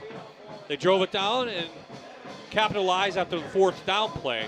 The big thing there is getting your shoulders square to the line of scrimmage. He's able to get into the hole. Here we see a quarterback sneak. Nanticoke responded. Yep, they put a nice drive together, 70 yards, and ties it up at 70. It was 65 yards, excuse me. So Baczynski gets the ground, but then back to the ground attack they go for the Black Knights. Big Kurtz, Matt Kurtz. Yeah, he doesn't go backwards very often, and the tacklers do go backwards. End of 8 innings in Cleveland. Lake Lehman would put another one on the board to take a 14-point advantage.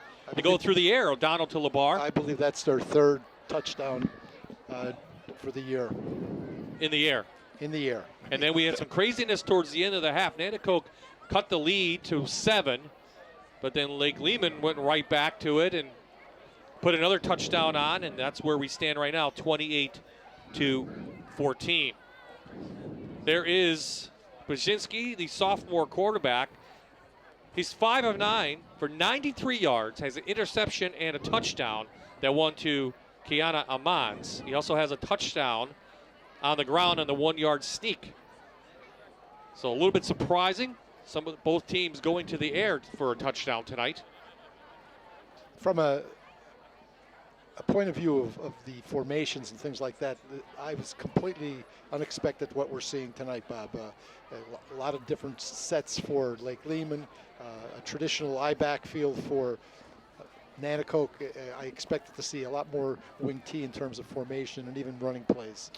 If you're Coach Bruza, and there's Coach Gilski, if you're Nanticoke's coach, any changes as you're going to get the ball to begin this third quarter? Maintain your focus. I think that they've done a good job of one of the things which they wanted to do, which was to swarm to the football. They've done that for the most part, but they've got to maintain their focus. They can't commit penalties. They can't give up field position on special teams. One of the surprises we've seen has been the running of Joe Amans, the junior, number 86. He has 8 carries for 29 yards, and they're a tough 29 yards, but he's made a little bit of a difference. He has. Again, he's listed as a tight end and defensive end, so this week he must have changed his position. He didn't change his number. No. You seldom see tailbacks wearing number 86, but he's done a fine job of running the football. And he's done well on the defensive side, including a tackle for a loss. So he's been playing well. And the other one is Dawson Hughes. He has 6 carries unofficially for 16 yards. So they're just trying to mix it up a little bit. Penalties have gone on both sides, but the difference also special teams. Absolutely. That kickoff near the end of the half was a little bit of a backbreaker. Momentum had shifted, I think, back to Nanticoke.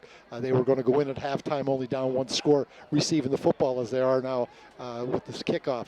Now they're down 2, and they've got to really fight to get back into this football game. Yeah, that was Zach Kojadanovic, the sophomore. So a lot of sophomores playing sensationally tonight. So Amans is in the back with his brother. Both Amans are back there, Joe and Keanu, and this will go to Joe from his 15. Couple tackles shed and good field position for Nanticoke inside Black Knights territory. Aaron, you had a chance to talk to Coach Bruza. What did he have to say? Yeah, I got a chance to catch up with him a little bit coming out of the locker room. I talked to him about how vocal he is on the sidelines with his players. You know, he kind of goes up and down the sidelines and says, you're in this, stay physical, you know, keep making those big plays. And he said he, was saying pretty much the same thing in the locker room, but also that they have to stay motivated. He said that once they start believing in each other, things are going to go their way. So the last couple of weeks, they definitely didn't go our way, but once the kids start believing in each other, they'll be fine. Starts on special teams. Good field position. Give it to the fullback. Matt Bobeck for a nice gain just outside the 30. Look, 16 for him. Number 25, Matt. Again, it's just this quick trap to the right. Fine yardage for Nanticoke. Now they've got good field position. Ball's on the hash mark. 15 yards and a Trojan first down. Good start from Nanticoke. Bobeck's first carry of the evening. Came in with 11 on the year and a touchdown. Amon's nice little hole is stood up and knocked back. That gain of 3.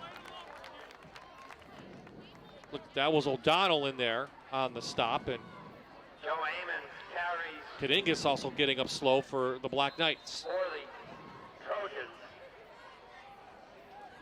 Tackled by number 16, Nate O'Donnell. Looked like he got a little banged up on that one. Gain of 3, second down and 7 for the Trojans. Hughes lands up in the eye. Hughes carries for Nanticoke. Third down area. upcoming. This is 4 down territory, Bob. Tackle by number 52. Yeah, Caleb Lake Lehman Kanigas. getting up slow on a couple of these plays. Yeah, Kanigas was barely able to get up on his own that Third time. and 4 for the Trojans.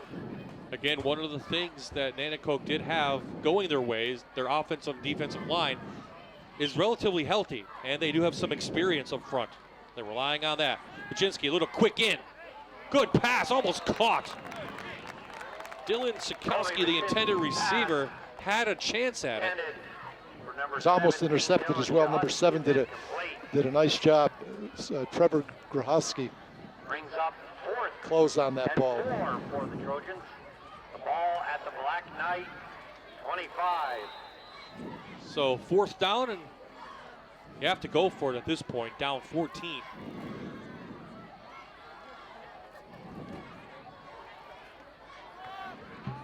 So Ken Baczynski get them a first down. Quick toss. Amon stumbles, and fourth down goes for about 2, and Lake Lehman will take over on downs. Is short of a first down.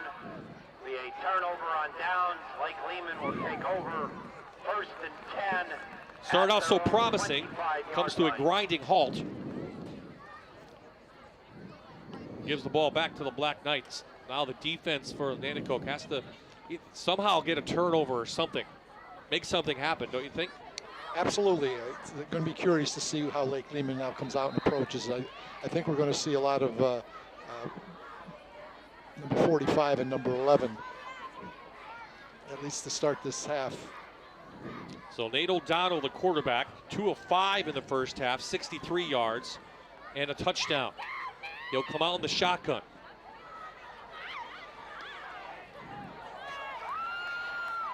And the big quarterback will rumble for 10. His first carry of the night. That's a little bit of a wrinkle. That's that zone read that everybody in the country uses. So Lake Lehman, this one will come back, holding against the Black Knights. The penalties have hurt both sides this evening after big plays. You could see one of the Lehman offensive linemen grab the shirt first down of one of the defenders. Backs Lake Lehman to the 17. Coach Gilski talking to one of his linemen. It was 64. Ian Evans, 6'2", 270-pound junior. Of course, one of the best linemen to come out of Lake Lehman ever. Now the center at Penn State, Connor McGovern, as Borger can't go anywhere. Number 11, Trey Porter, the ball carrier. So they do produce some solid linemen at Lake Lehman. On the play. That was a nice job by the corner. I think it was Trevor Gruhusky. Held his ground and was able to make a fine tackle. Second and 17 for the Black Knights. So Kojanovic, 6 carries in that first half, 28 yards and a touchdown. Big Mac Kurtz, the fullback, 7 carries, 52 yards, a touchdown. And Borger, 6 carries, 11 yards. Back to the fullback they go. Back to the original line of scrimmage to the 35. Matt Kurtz carries for the Black Knights. Gain of 7. Third and 10 for Lake Lehman. Again, you see the pink shirts rallying to the football. You need more than one person to tackle Matt Kurtz. Chance for Trojans to get their defense off the field and get the ball back with good field position. Here they're in an unbalanced set. Motion to that side. Give it to Kurtz. He needed 10, and he's going to be 7 yards short. And that should bring the punter out, Evans. The Trojans hold. That was a short trap, hoping to bust the hole there. So the defense makes a stand. John Shoemaker in on the tackle. Kurtz is a load, 5'11", 235. You definitely need more than one defender to get him down. He's constantly driving his legs forward. Number 64, Ian Evans in the punt for the Black Knights. Amans and Gruhusky back. And this one a high kick. And Gruhusky called for a fair catch at the 35. Calls for a fair catch at the 35-yard line. And the Trojans will take over first and 10 at their own 35. Last win for Nanticoke over Lake Lehman, 2006. It's a long time. 24-19. Lake Lehman has owned this team through the last couple of years, including a 35-0 win a year ago. In fact, over that time period, the last 5 years, they've outscored Nanticoke 45-8. Tonight, a little bit different story. Trojans need to get back in this one. Mons with some speed to the outside. Nice gain, about 6. Amons is physical, on both sides of the football. You know, we talk as coaches with cliches, and we talk about being the hammer or the nail. And in this particular run, you watch it here, he's the hammer and the defender is the nail. Seeing a lot of number 86 tonight. You say, why? That's because Eric Jeffries, the junior, the leading rusher, is out for the season. Along with the senior quarterback, Matt Rubel. So a young guy stepping up. Little bobble by a jersey. He's going to be short of a first by a yard. Joe Amons carry brought down by number 16, Nate O'Donnell.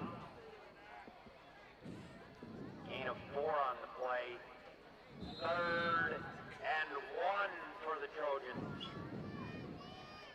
Nanticoke over the last 3 weeks lost to Crestwood, Northwest, and Myers. They have wins over GAR, Columbia, Montour, Vortec, and Tunkhannock. And this one, I think, goes for a first down.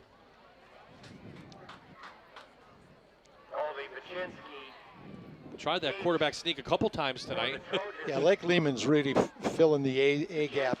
They're walking their linebackers right to the line of scrimmage, and you need to wedge block to get those guys moving backwards if you expect the sneak to work. The ball at the Trojan 46.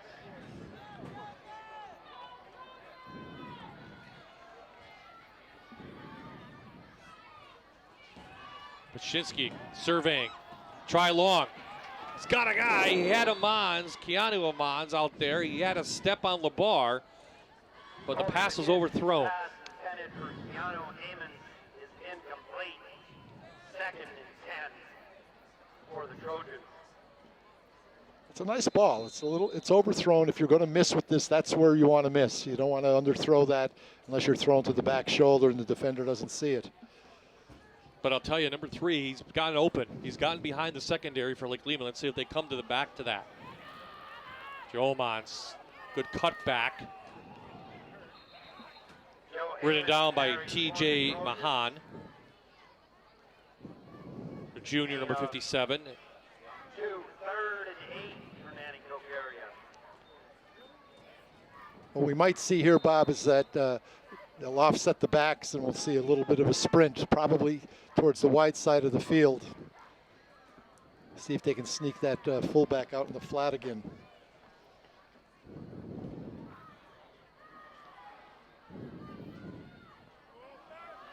They're in an eye. Timeout by the Coach Bruiser. Timeout, Nanticoke area.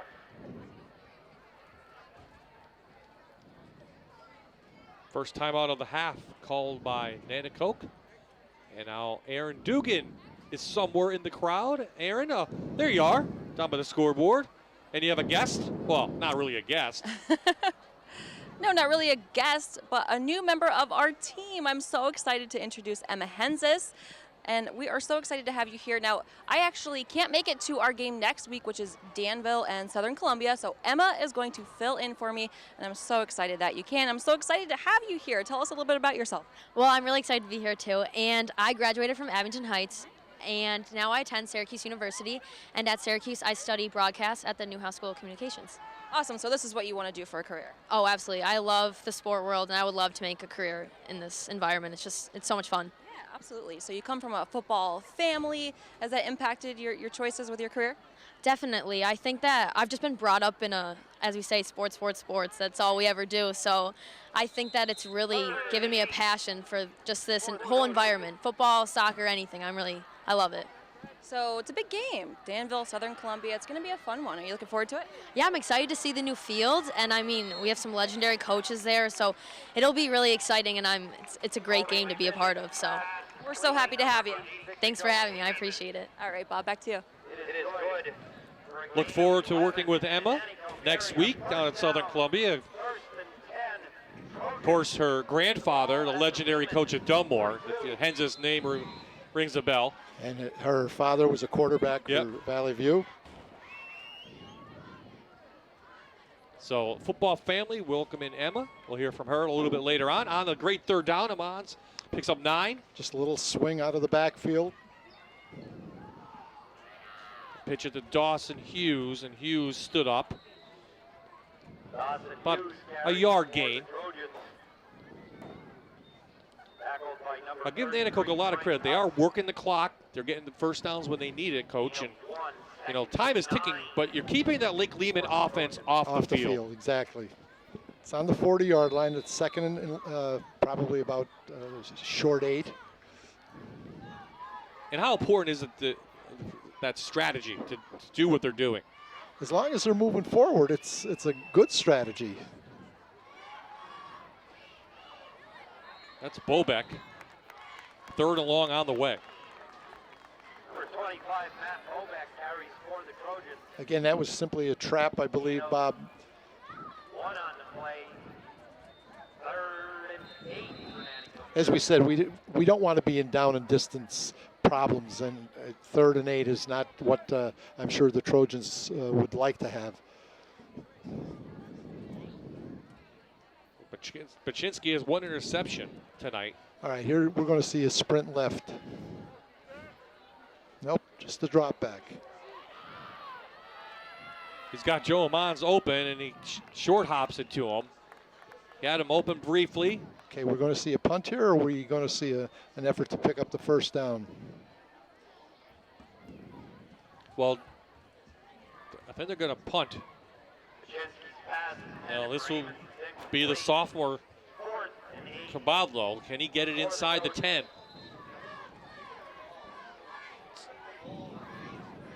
Lake Lehman has had some positive output on their special teams tonight.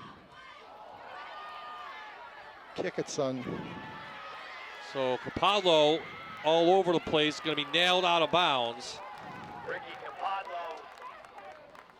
It's a little bit of a mistake by special teams. And he could have punted it. Here we go. It's all yours. Yes. Well, you know, he's a right-footed punter, and he's moving to his left. Would have been very difficult to get his body in a position to kick it. But instead of just picking up and running, he should have just turned around and kicked it, because he's 15 yards deep. Normally, kickers are maybe 13 yards deep, and he just didn't handle the snap very well. So that sets up good field position now for the Black Knights at their own 44. Up 14 points late in the third. Scoreless third quarter so far.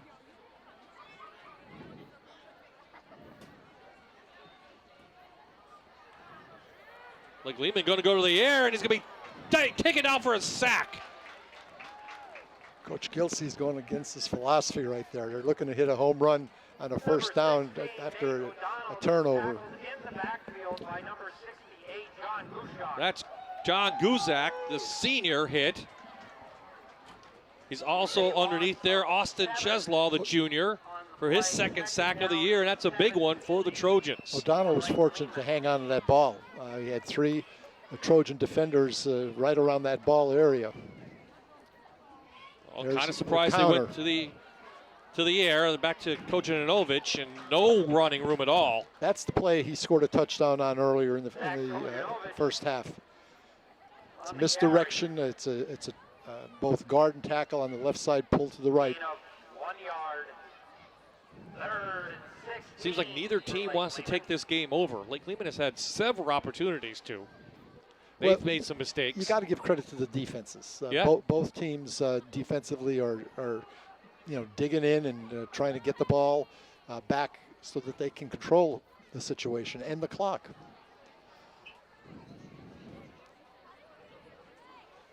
O'Donnell in the shotgun will go to the air, set up a screen. Kurtz drops it. I'm not sure that would have gone very far, but that's a ball you got to catch. Here you'll see it.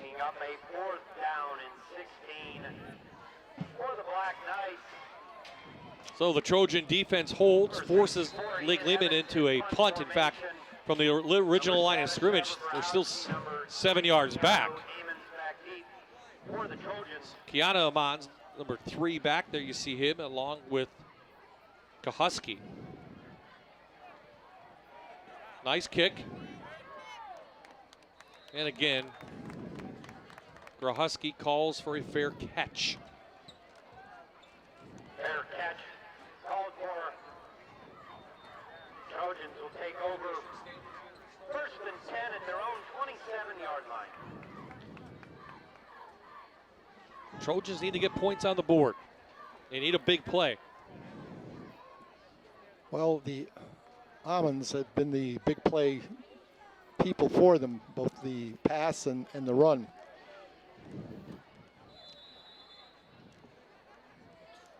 One of these teams can maybe pick up some extra points tonight with Western Wayne, who's undefeated, losing to North Pocono. Little screen of Mons. Borger read that one, but a nice gain. Let's call it about 6. You know, that's a number of times that they've run this sprint. And, you know, one of the things, as soon as they offset the backs to the open side like that, you know what they're going to do. There's not much else that they can do out of that based on what we've seen tonight. And you would think that Lehman would make some kind of an adjustment to that. I'm not surprised Nanticoke is throwing it a little bit, considering the success Tunkhannock had last week against the secondary that's from a good Black point, Knights. Bob. That is a very good point. But they do have a sophomore quarterback making only his 3rd start of the season. They're going to send him back. Try to set up another one, and this one is easily read. Well, see, the difference there, Bob, is no pressure on the perimeter. It was more of a drop back than it was anything else. Jared Cummings, number 15, the junior, on the coverage. So brings up 3rd down.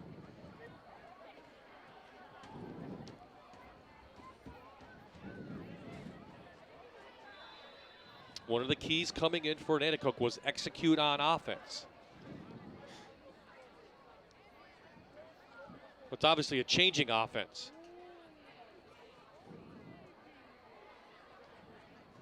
So Amons on the sidelines, number 86, bent over a little bit, shaken up. See how that plays out. On this 3rd down, trying to get it to his brother, and loss of 1. And the punt team will come on, I think, for the Trojans.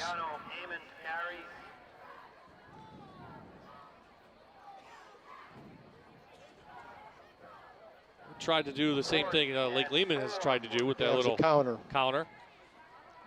Now, the last time they tried this, a low snap.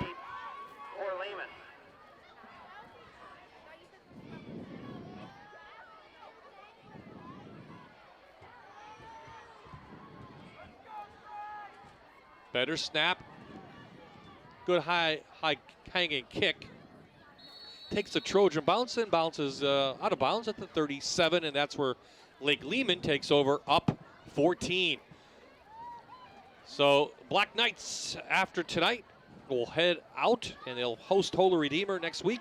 And then it gets interesting. You have Berwick and Dallas, both playoff teams in 4A, bigger schools. They have to go to both of them. Okay? So you figure you get a win over Holy Redeemer with 1 win. Berwick's going to be tough. Then it's that shoe game. Then what happens? Absolutely. That could come down to that, because both teams could make the playoffs. Now, Dallas is behind tonight, correct? Well, what a rush by Kuzak, the senior, making his presence known. I will get that score in a second, but let's talk about Big 68 making that stop, a loss of 2. He's a big young man. He got great penetration that time.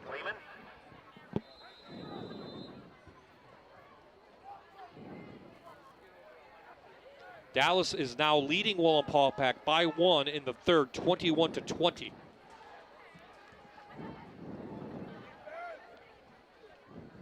Not much running room in the second half for this Black Knights team.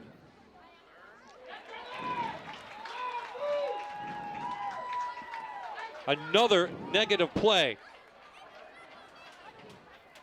Mr. Guzak is making his presence known again. And Amon Hello. was there as well. They're just getting fire and penetration. They're just beating the offensive line off the football. I'll have to check the offensive line, some different numbers in there. Maybe somebody's banged up. So 3rd in a long time, and we'll probably take this one into the 4th quarter.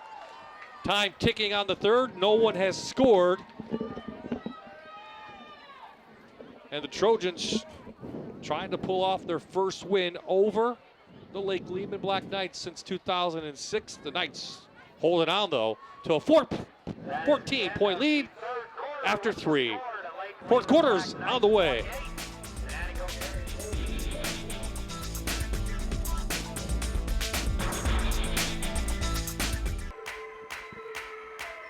Three quarters in the book at Shinesky Stadium in Nanticoke, Luzerne County. Lake Lehman leads the Trojans 28-14. Bob Ide, Stan Kaharski, Aaron Dugan, and Emma Henses joining us tonight as well. We'll get down to her shortly. And Coach, fourth quarter on the way, a big third down coming up for both teams. Absolutely. It's 3rd and long here. Get it to Kojanovic, and he puts his head down, short of a first down, though, up to the 45. He's got decent speed, Bob. He's only a sophomore. He's got decent size, 5'10", 175 pounds. He's got good acceleration. Gain of 10 on the play. So 10-yard gain, and looks the like offense is they're gonna staying go on the for it. field.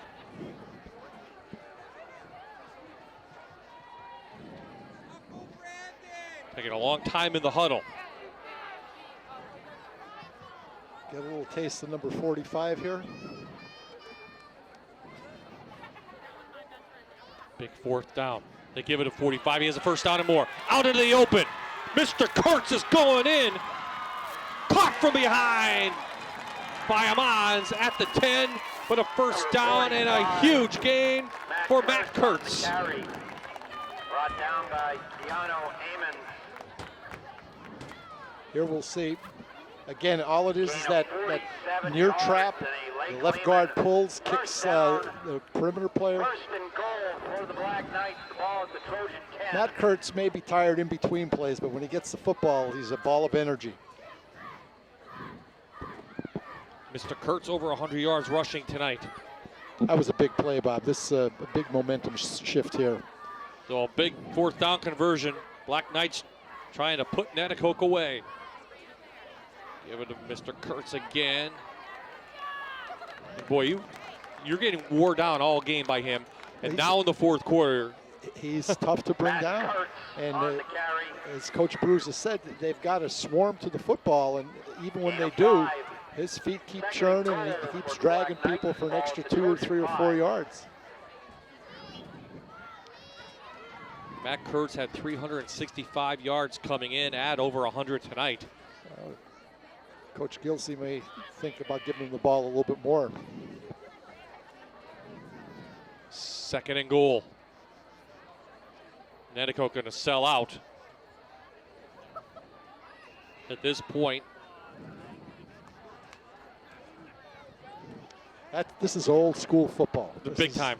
This is old school football. Just hand the ball off to your backs, let your line do their thing, and just churn, and wear the other team down.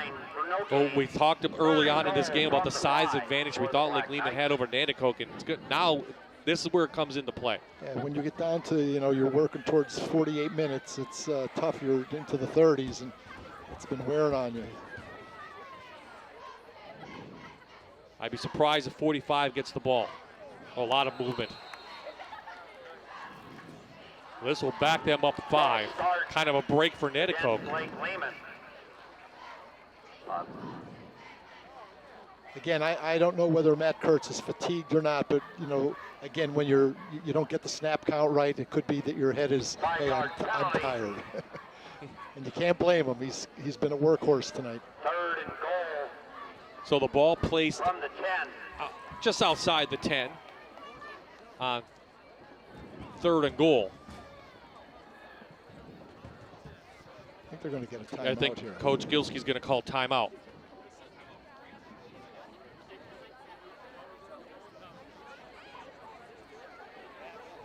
So when the timeout's called, Emma Henses has some special guests on the Nanticoke sidelines, and let's go down to her right now. Emma, what do you have?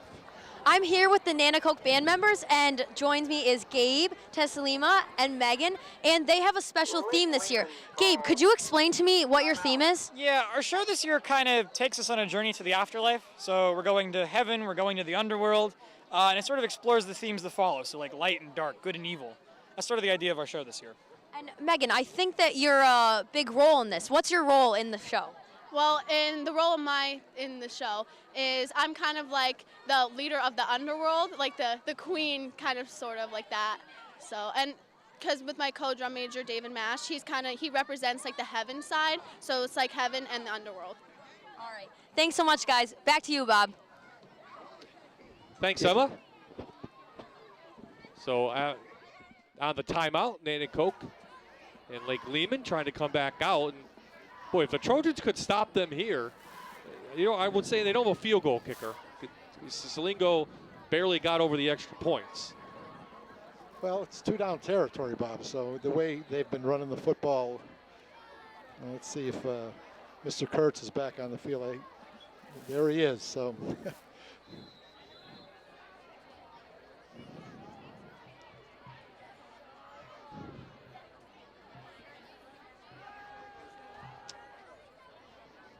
Third and goal. They're going to go to the air. Wide open. LeBar wide open. Touchdown, Lake Lehman.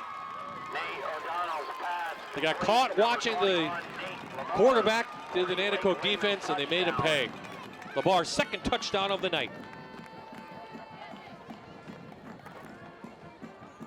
Who said Lake Lehman can't throw the ball?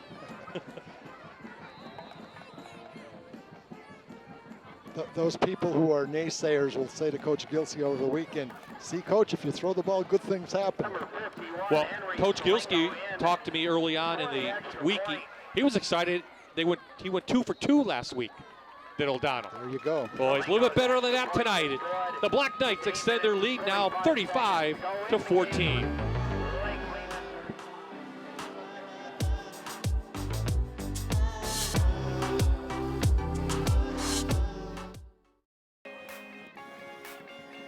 So Henry Salingo kicks this one off after the Black Knights score the touchdown. Husky on the return, trying to make something happen.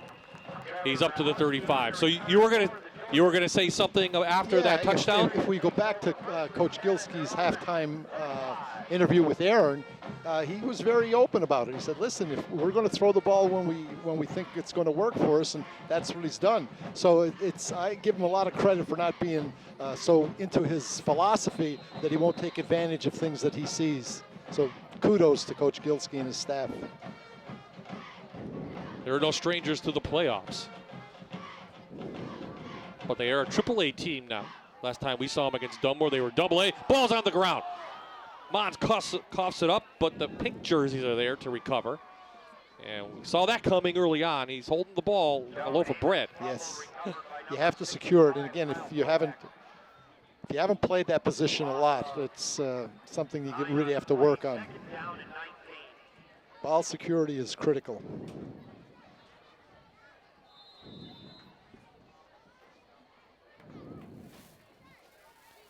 Just one turnover tonight. That was the interception by Paczynski, which Lake Lehman scored a touchdown on after on a short drive. So the turnover ratio, which I believe Coach Gilsey talked about, in his favor. It's a counter. A little reverse to Kiana Amansk. Borger reads that, loses the ball. Fumbled. They gonna say he was down or a fumble? Well, and it signal is a recovery from Lake Lehman. Lake Lehman recovers the ball at the Trojan 25. That's close. Yeah, it is close. That's one of those you might see on film and say it wasn't a fumble, but no matter what, Black Knights take over now. Up 21. Ball security is important, Bob, and you'll see a lot of backs. They tuck that ball high and tight and keep that up against their chest area so that it can't be stripped. You don't want it low where people can, because we teach kids how to strip the ball today. course, you're putting, I think, two players in positions that they haven't played before. A little shovel pass. That's true. You know, they're probably not used to carrying the ball this much in the game. But again, when you put them in a situation where they are going to carry the ball, you have to stress, listen, you got to keep it, you got to secure it, you have to hold on to it. Because again, as I said before, every team does drills during preseason and certainly during their individual periods, teaching defenders how to strip the football, create turnovers. So the playbook opening a little bit for Coach Gilski. He's throwing some stuff in there, maybe trying to work on other stuff that go towards the end of the season. With those two big games at the end. O'Donnell going to go to the air. Trying to hit his tight end Durling, incomplete. That time the defenders stayed at home.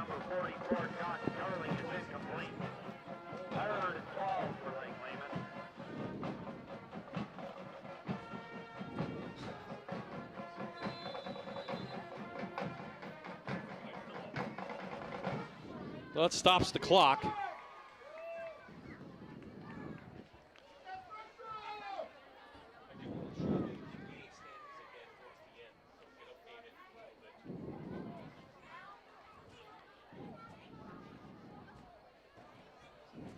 O'Donnell in the shotgun. Screen. Has Kojanovic. Touchdown, Lake Lehman. 27 yards to the sophomore. He adds another one. And we have a flag down, though. This one's coming back. Number 16, Nate O'Donnell's pass complete to number 25, Zach Kojanovic.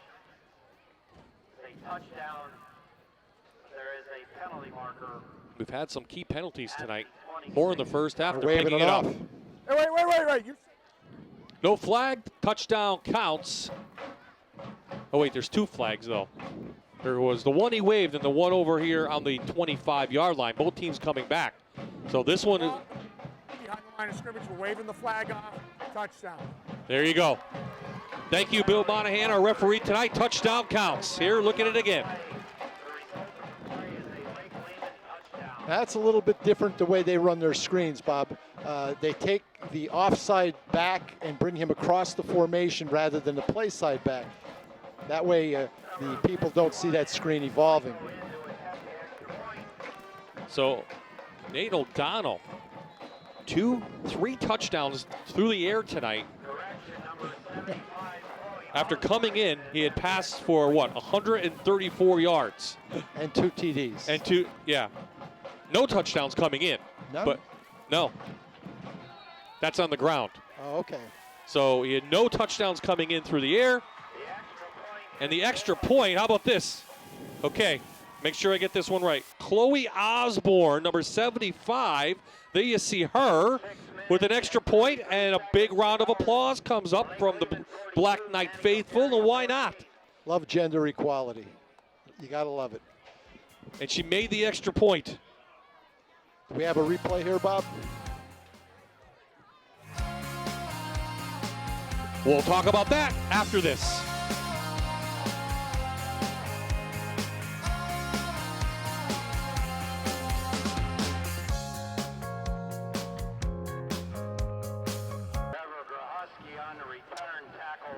So we're back. 42-14 the score now. There you see 6:28 remaining in this game. Lake Lehman looks like they're moving on for their 5th win of the year. Trevor Grahusky for Nanticoke with a nice return up near midfield.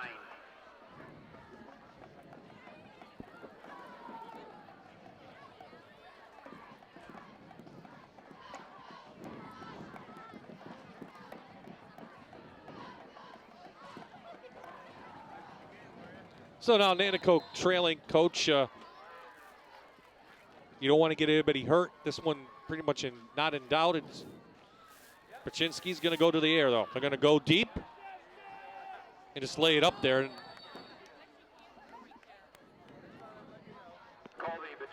Bob, one of the things about Lehman's approach during this game, they've got 3 games remaining after this week. Redeemers next. Yep. And then they have the 2 big games. And showing the pass game here is going to enable them to approach both Berwick and Dallas perhaps a little bit differently, because both Dallas and Berwick are physically going to match up with with Lake Lehman. We've actually saw Berwick and Dallas face off with one another, so we know how. Another fumble. Yeah, another fumble by, looks like a Mons. And they'll work on that. Now, Nanticoke did lose a game last year, late in the year. They came back with 2 big wins at the end and made the playoffs. So it's not out of the realm of possibility that the Trojans get into the AAA playoffs. Well, you figure Lake Lehman goes to 5-2. They beat Redeemer next week 6-2. So even if they finish 6-4, they've got a shot. They have a shot. And I think if you timeout Lake Lehman. Go ahead. Sorry. I think if you look at the schedule with Western Wayne, I think they've got some tough games left on their schedule. They do. I'm not sure if they're playing Valley View or who they're playing, but they have some tough games, so you never know what's going to happen there. Yeah, Western Wayne, we'll check the score, is losing to North Pocono in the 4th. They still have West coming up, Valley View, and Hones, another team in there from the Division II Lackawanna Football Conference. Yeah. Well, Prep. Yes.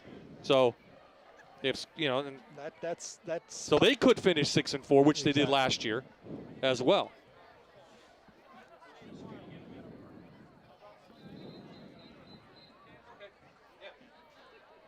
So we mentioned Chloe. We want to make sure Chloe Osborne, the kicker, here it is again, and that's a pretty good kick, Coach. I mean, that doesn't get much better than that. No, it doesn't. And she's excited. Look at that. Good for her. We want to make sure we give her her due. Come on, guys, give her a pat on the back there. Yeah, absolutely. So some clean jerseys now in for the Black Knights. Some of the backups in there with this one late in the game. New quarterback. Yeah, new quarterback is Jake Ferguson.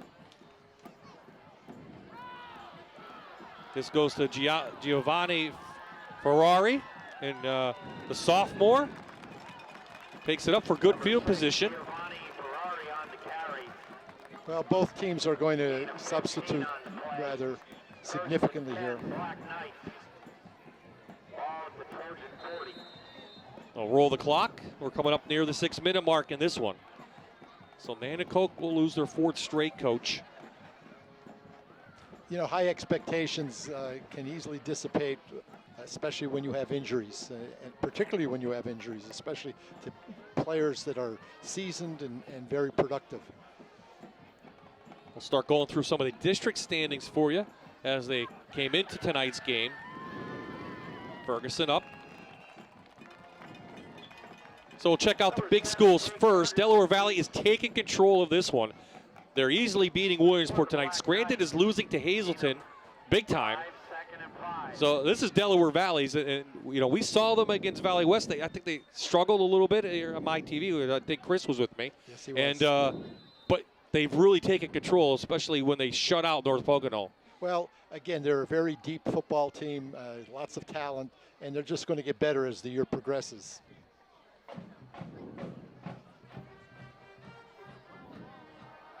This one taken away, and Nanticoke's going to score a touchdown.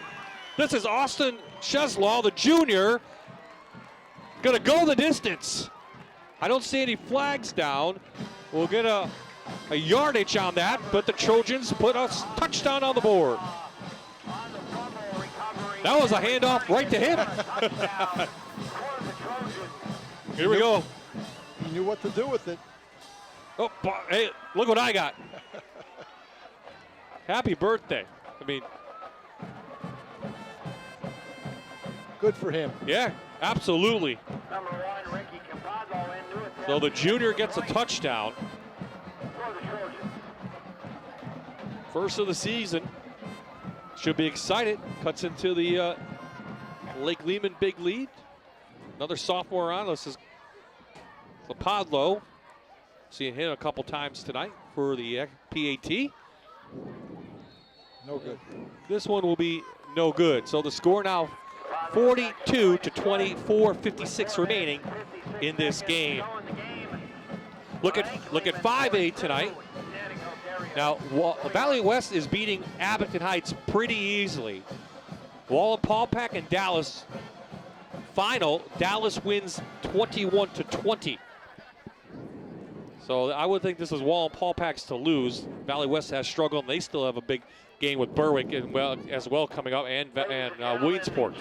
I'm not sure Valley West has been in this situation for a very long time. Yeah, and there's the big 4A. Now 8 teams make this one. This is going to be a battle till the end. Berwick winning, Dallas winning, North Pocono winning, Coughlin winning, Valley View winning. And Pittston area, we said losing, right, Coach? I'm not sure. I'm trying to find a score, but they will face Nanticoke next week. Yeah, they love Pittston area shut out tonight by Berwick, 36-0. That's the way it will shape up, and to me, that's still an open. Absolutely. Who's going to win it? Who wants to take control of it? I think 4 teams: North Pocono, Valley View, Berwick, and Dallas all have a chance. Well, you keep in mind Valley View's 3 losses have been to Scranton, Delaware Valley, and who was the third one? But Prep last week. And by a total of 12 points. Yep. So, you know, their schedule, their remaining schedule favors them to some degree. Onside kick picked up by one of Black Knight. We'll get a number quick.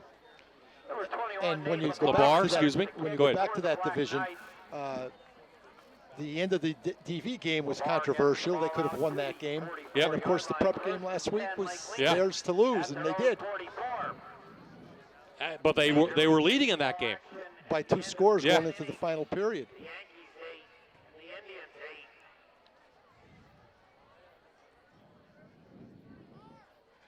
So a lot to happen in the last 3 weeks of the regular season already. This season is flying by. Aaron mentioned next week we head to Catawissa in the Heartland Conference, Danville, and Southern Columbia.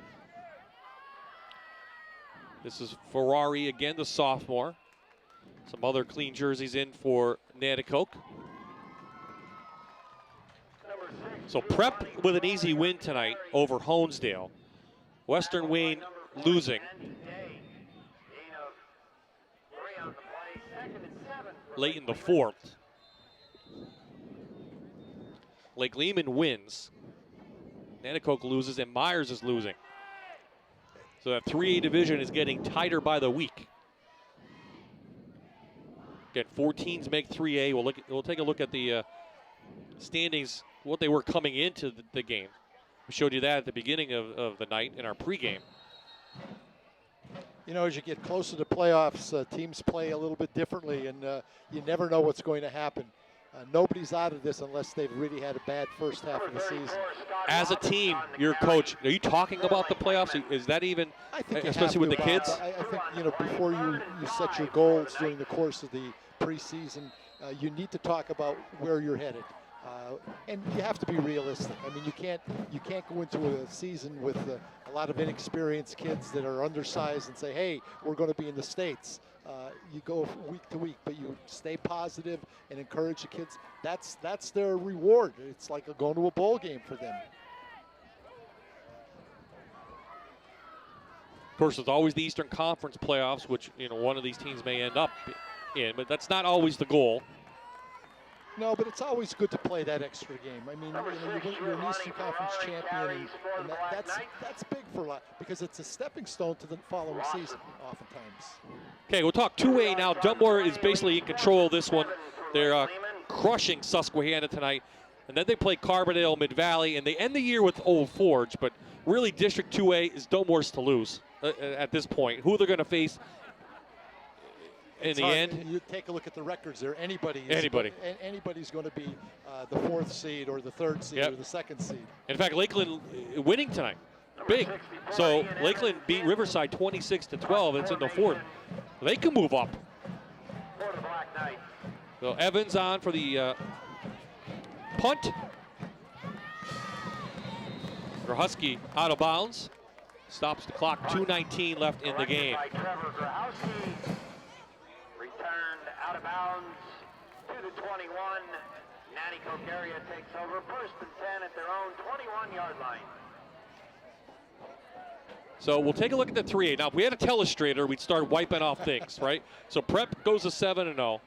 Western Wayne's dropping to 6-1. Lehman's going to go to 5-2. Myers is going to 4-3. Nanticoke's going to 4-3. 3 and 4. 3 and 4. Sorry, yeah. But like Lehman, you would think has the harder schedule at the end with the last two games, where it may be a little bit easier for these Trojans. Going against Holy Redeemer and Hanover, which both teams have struggled this year. So playoffs will definitely be interesting. 6 and 4 can get you into the playoffs. Yep.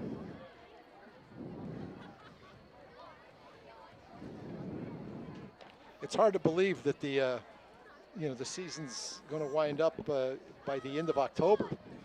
Generally, the regular season gets into that first week in November, and then playoffs and all that. But with the change in the starts and the 6 classifications, obviously the season's not shortened, but it ends a little bit earlier calendar-wise.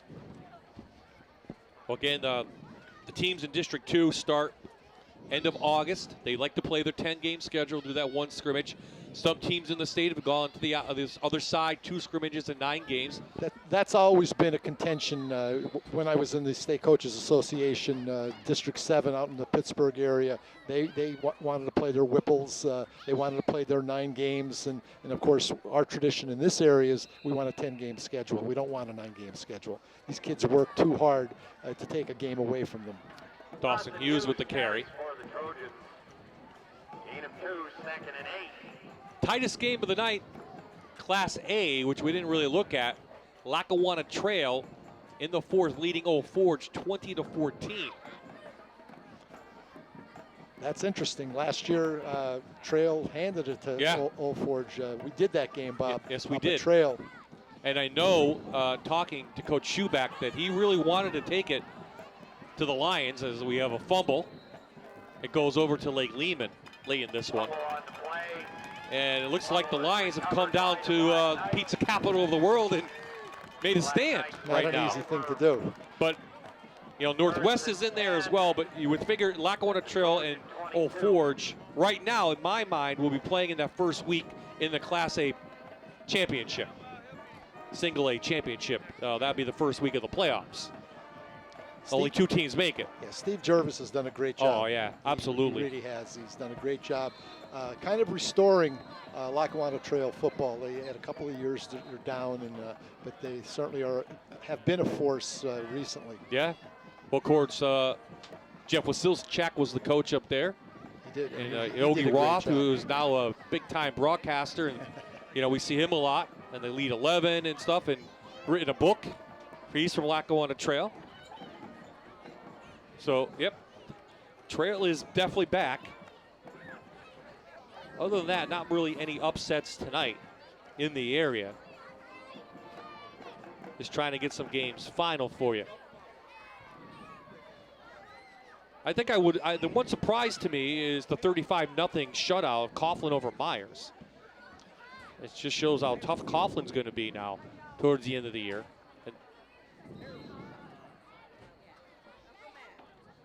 I was speaking with a guidance counselor down at Myers, and he was telling me that he thinks that Myers has potentially 2 Division I candidates that play for them. He didn't mention who they were, and I'm not that familiar with them.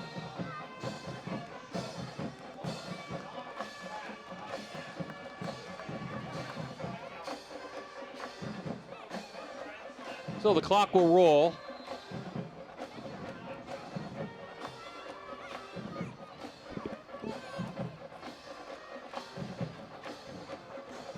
Couple knees here, and this one we'll put in the books.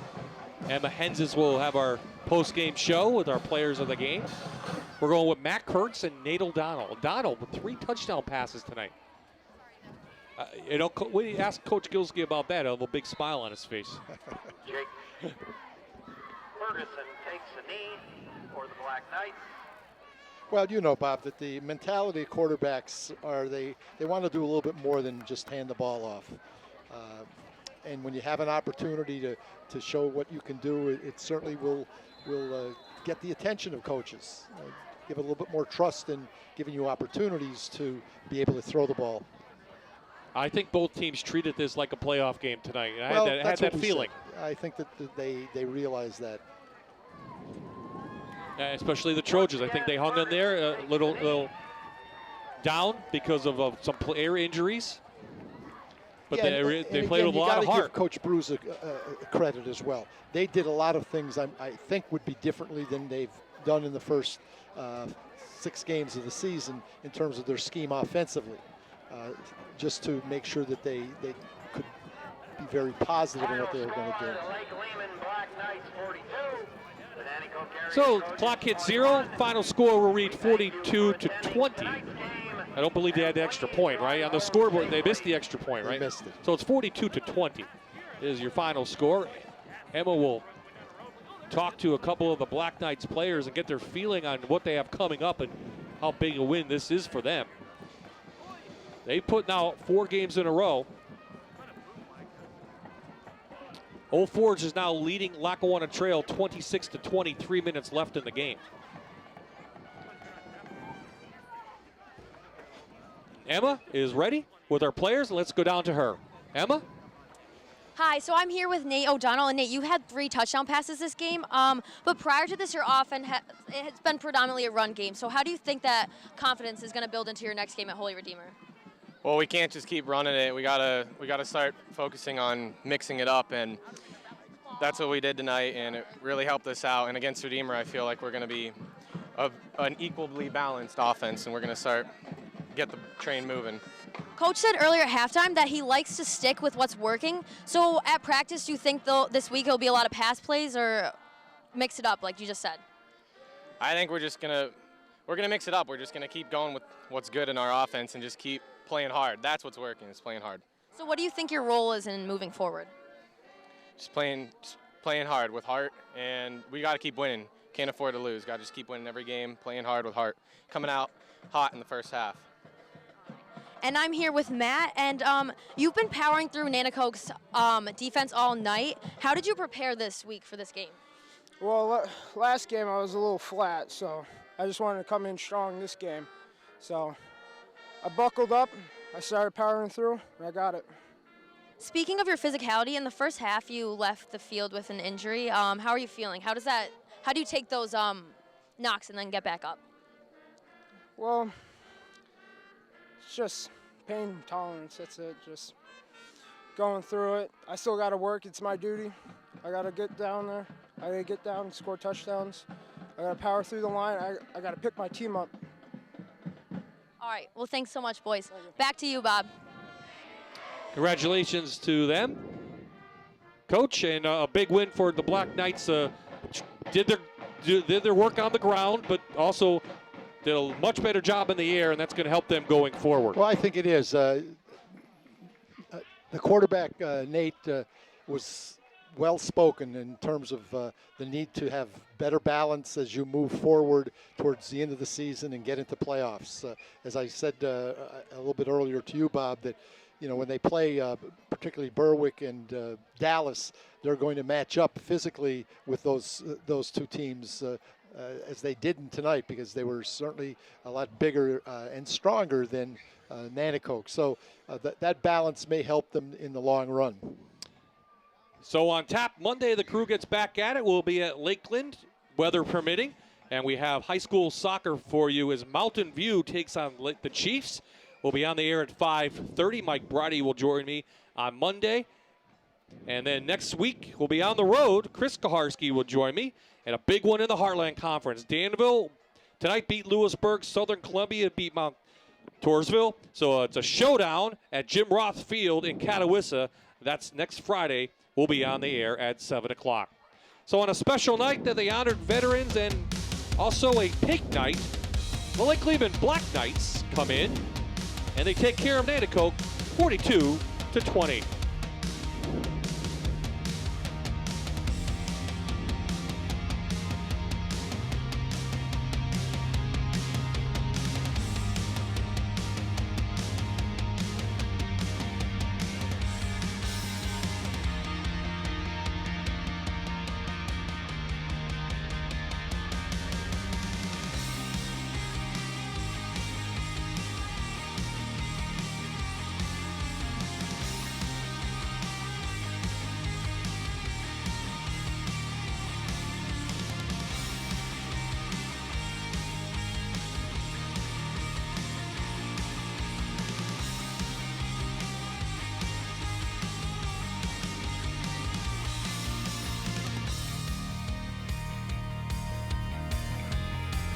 This is Friday Night Rivals on MyTV WQMY.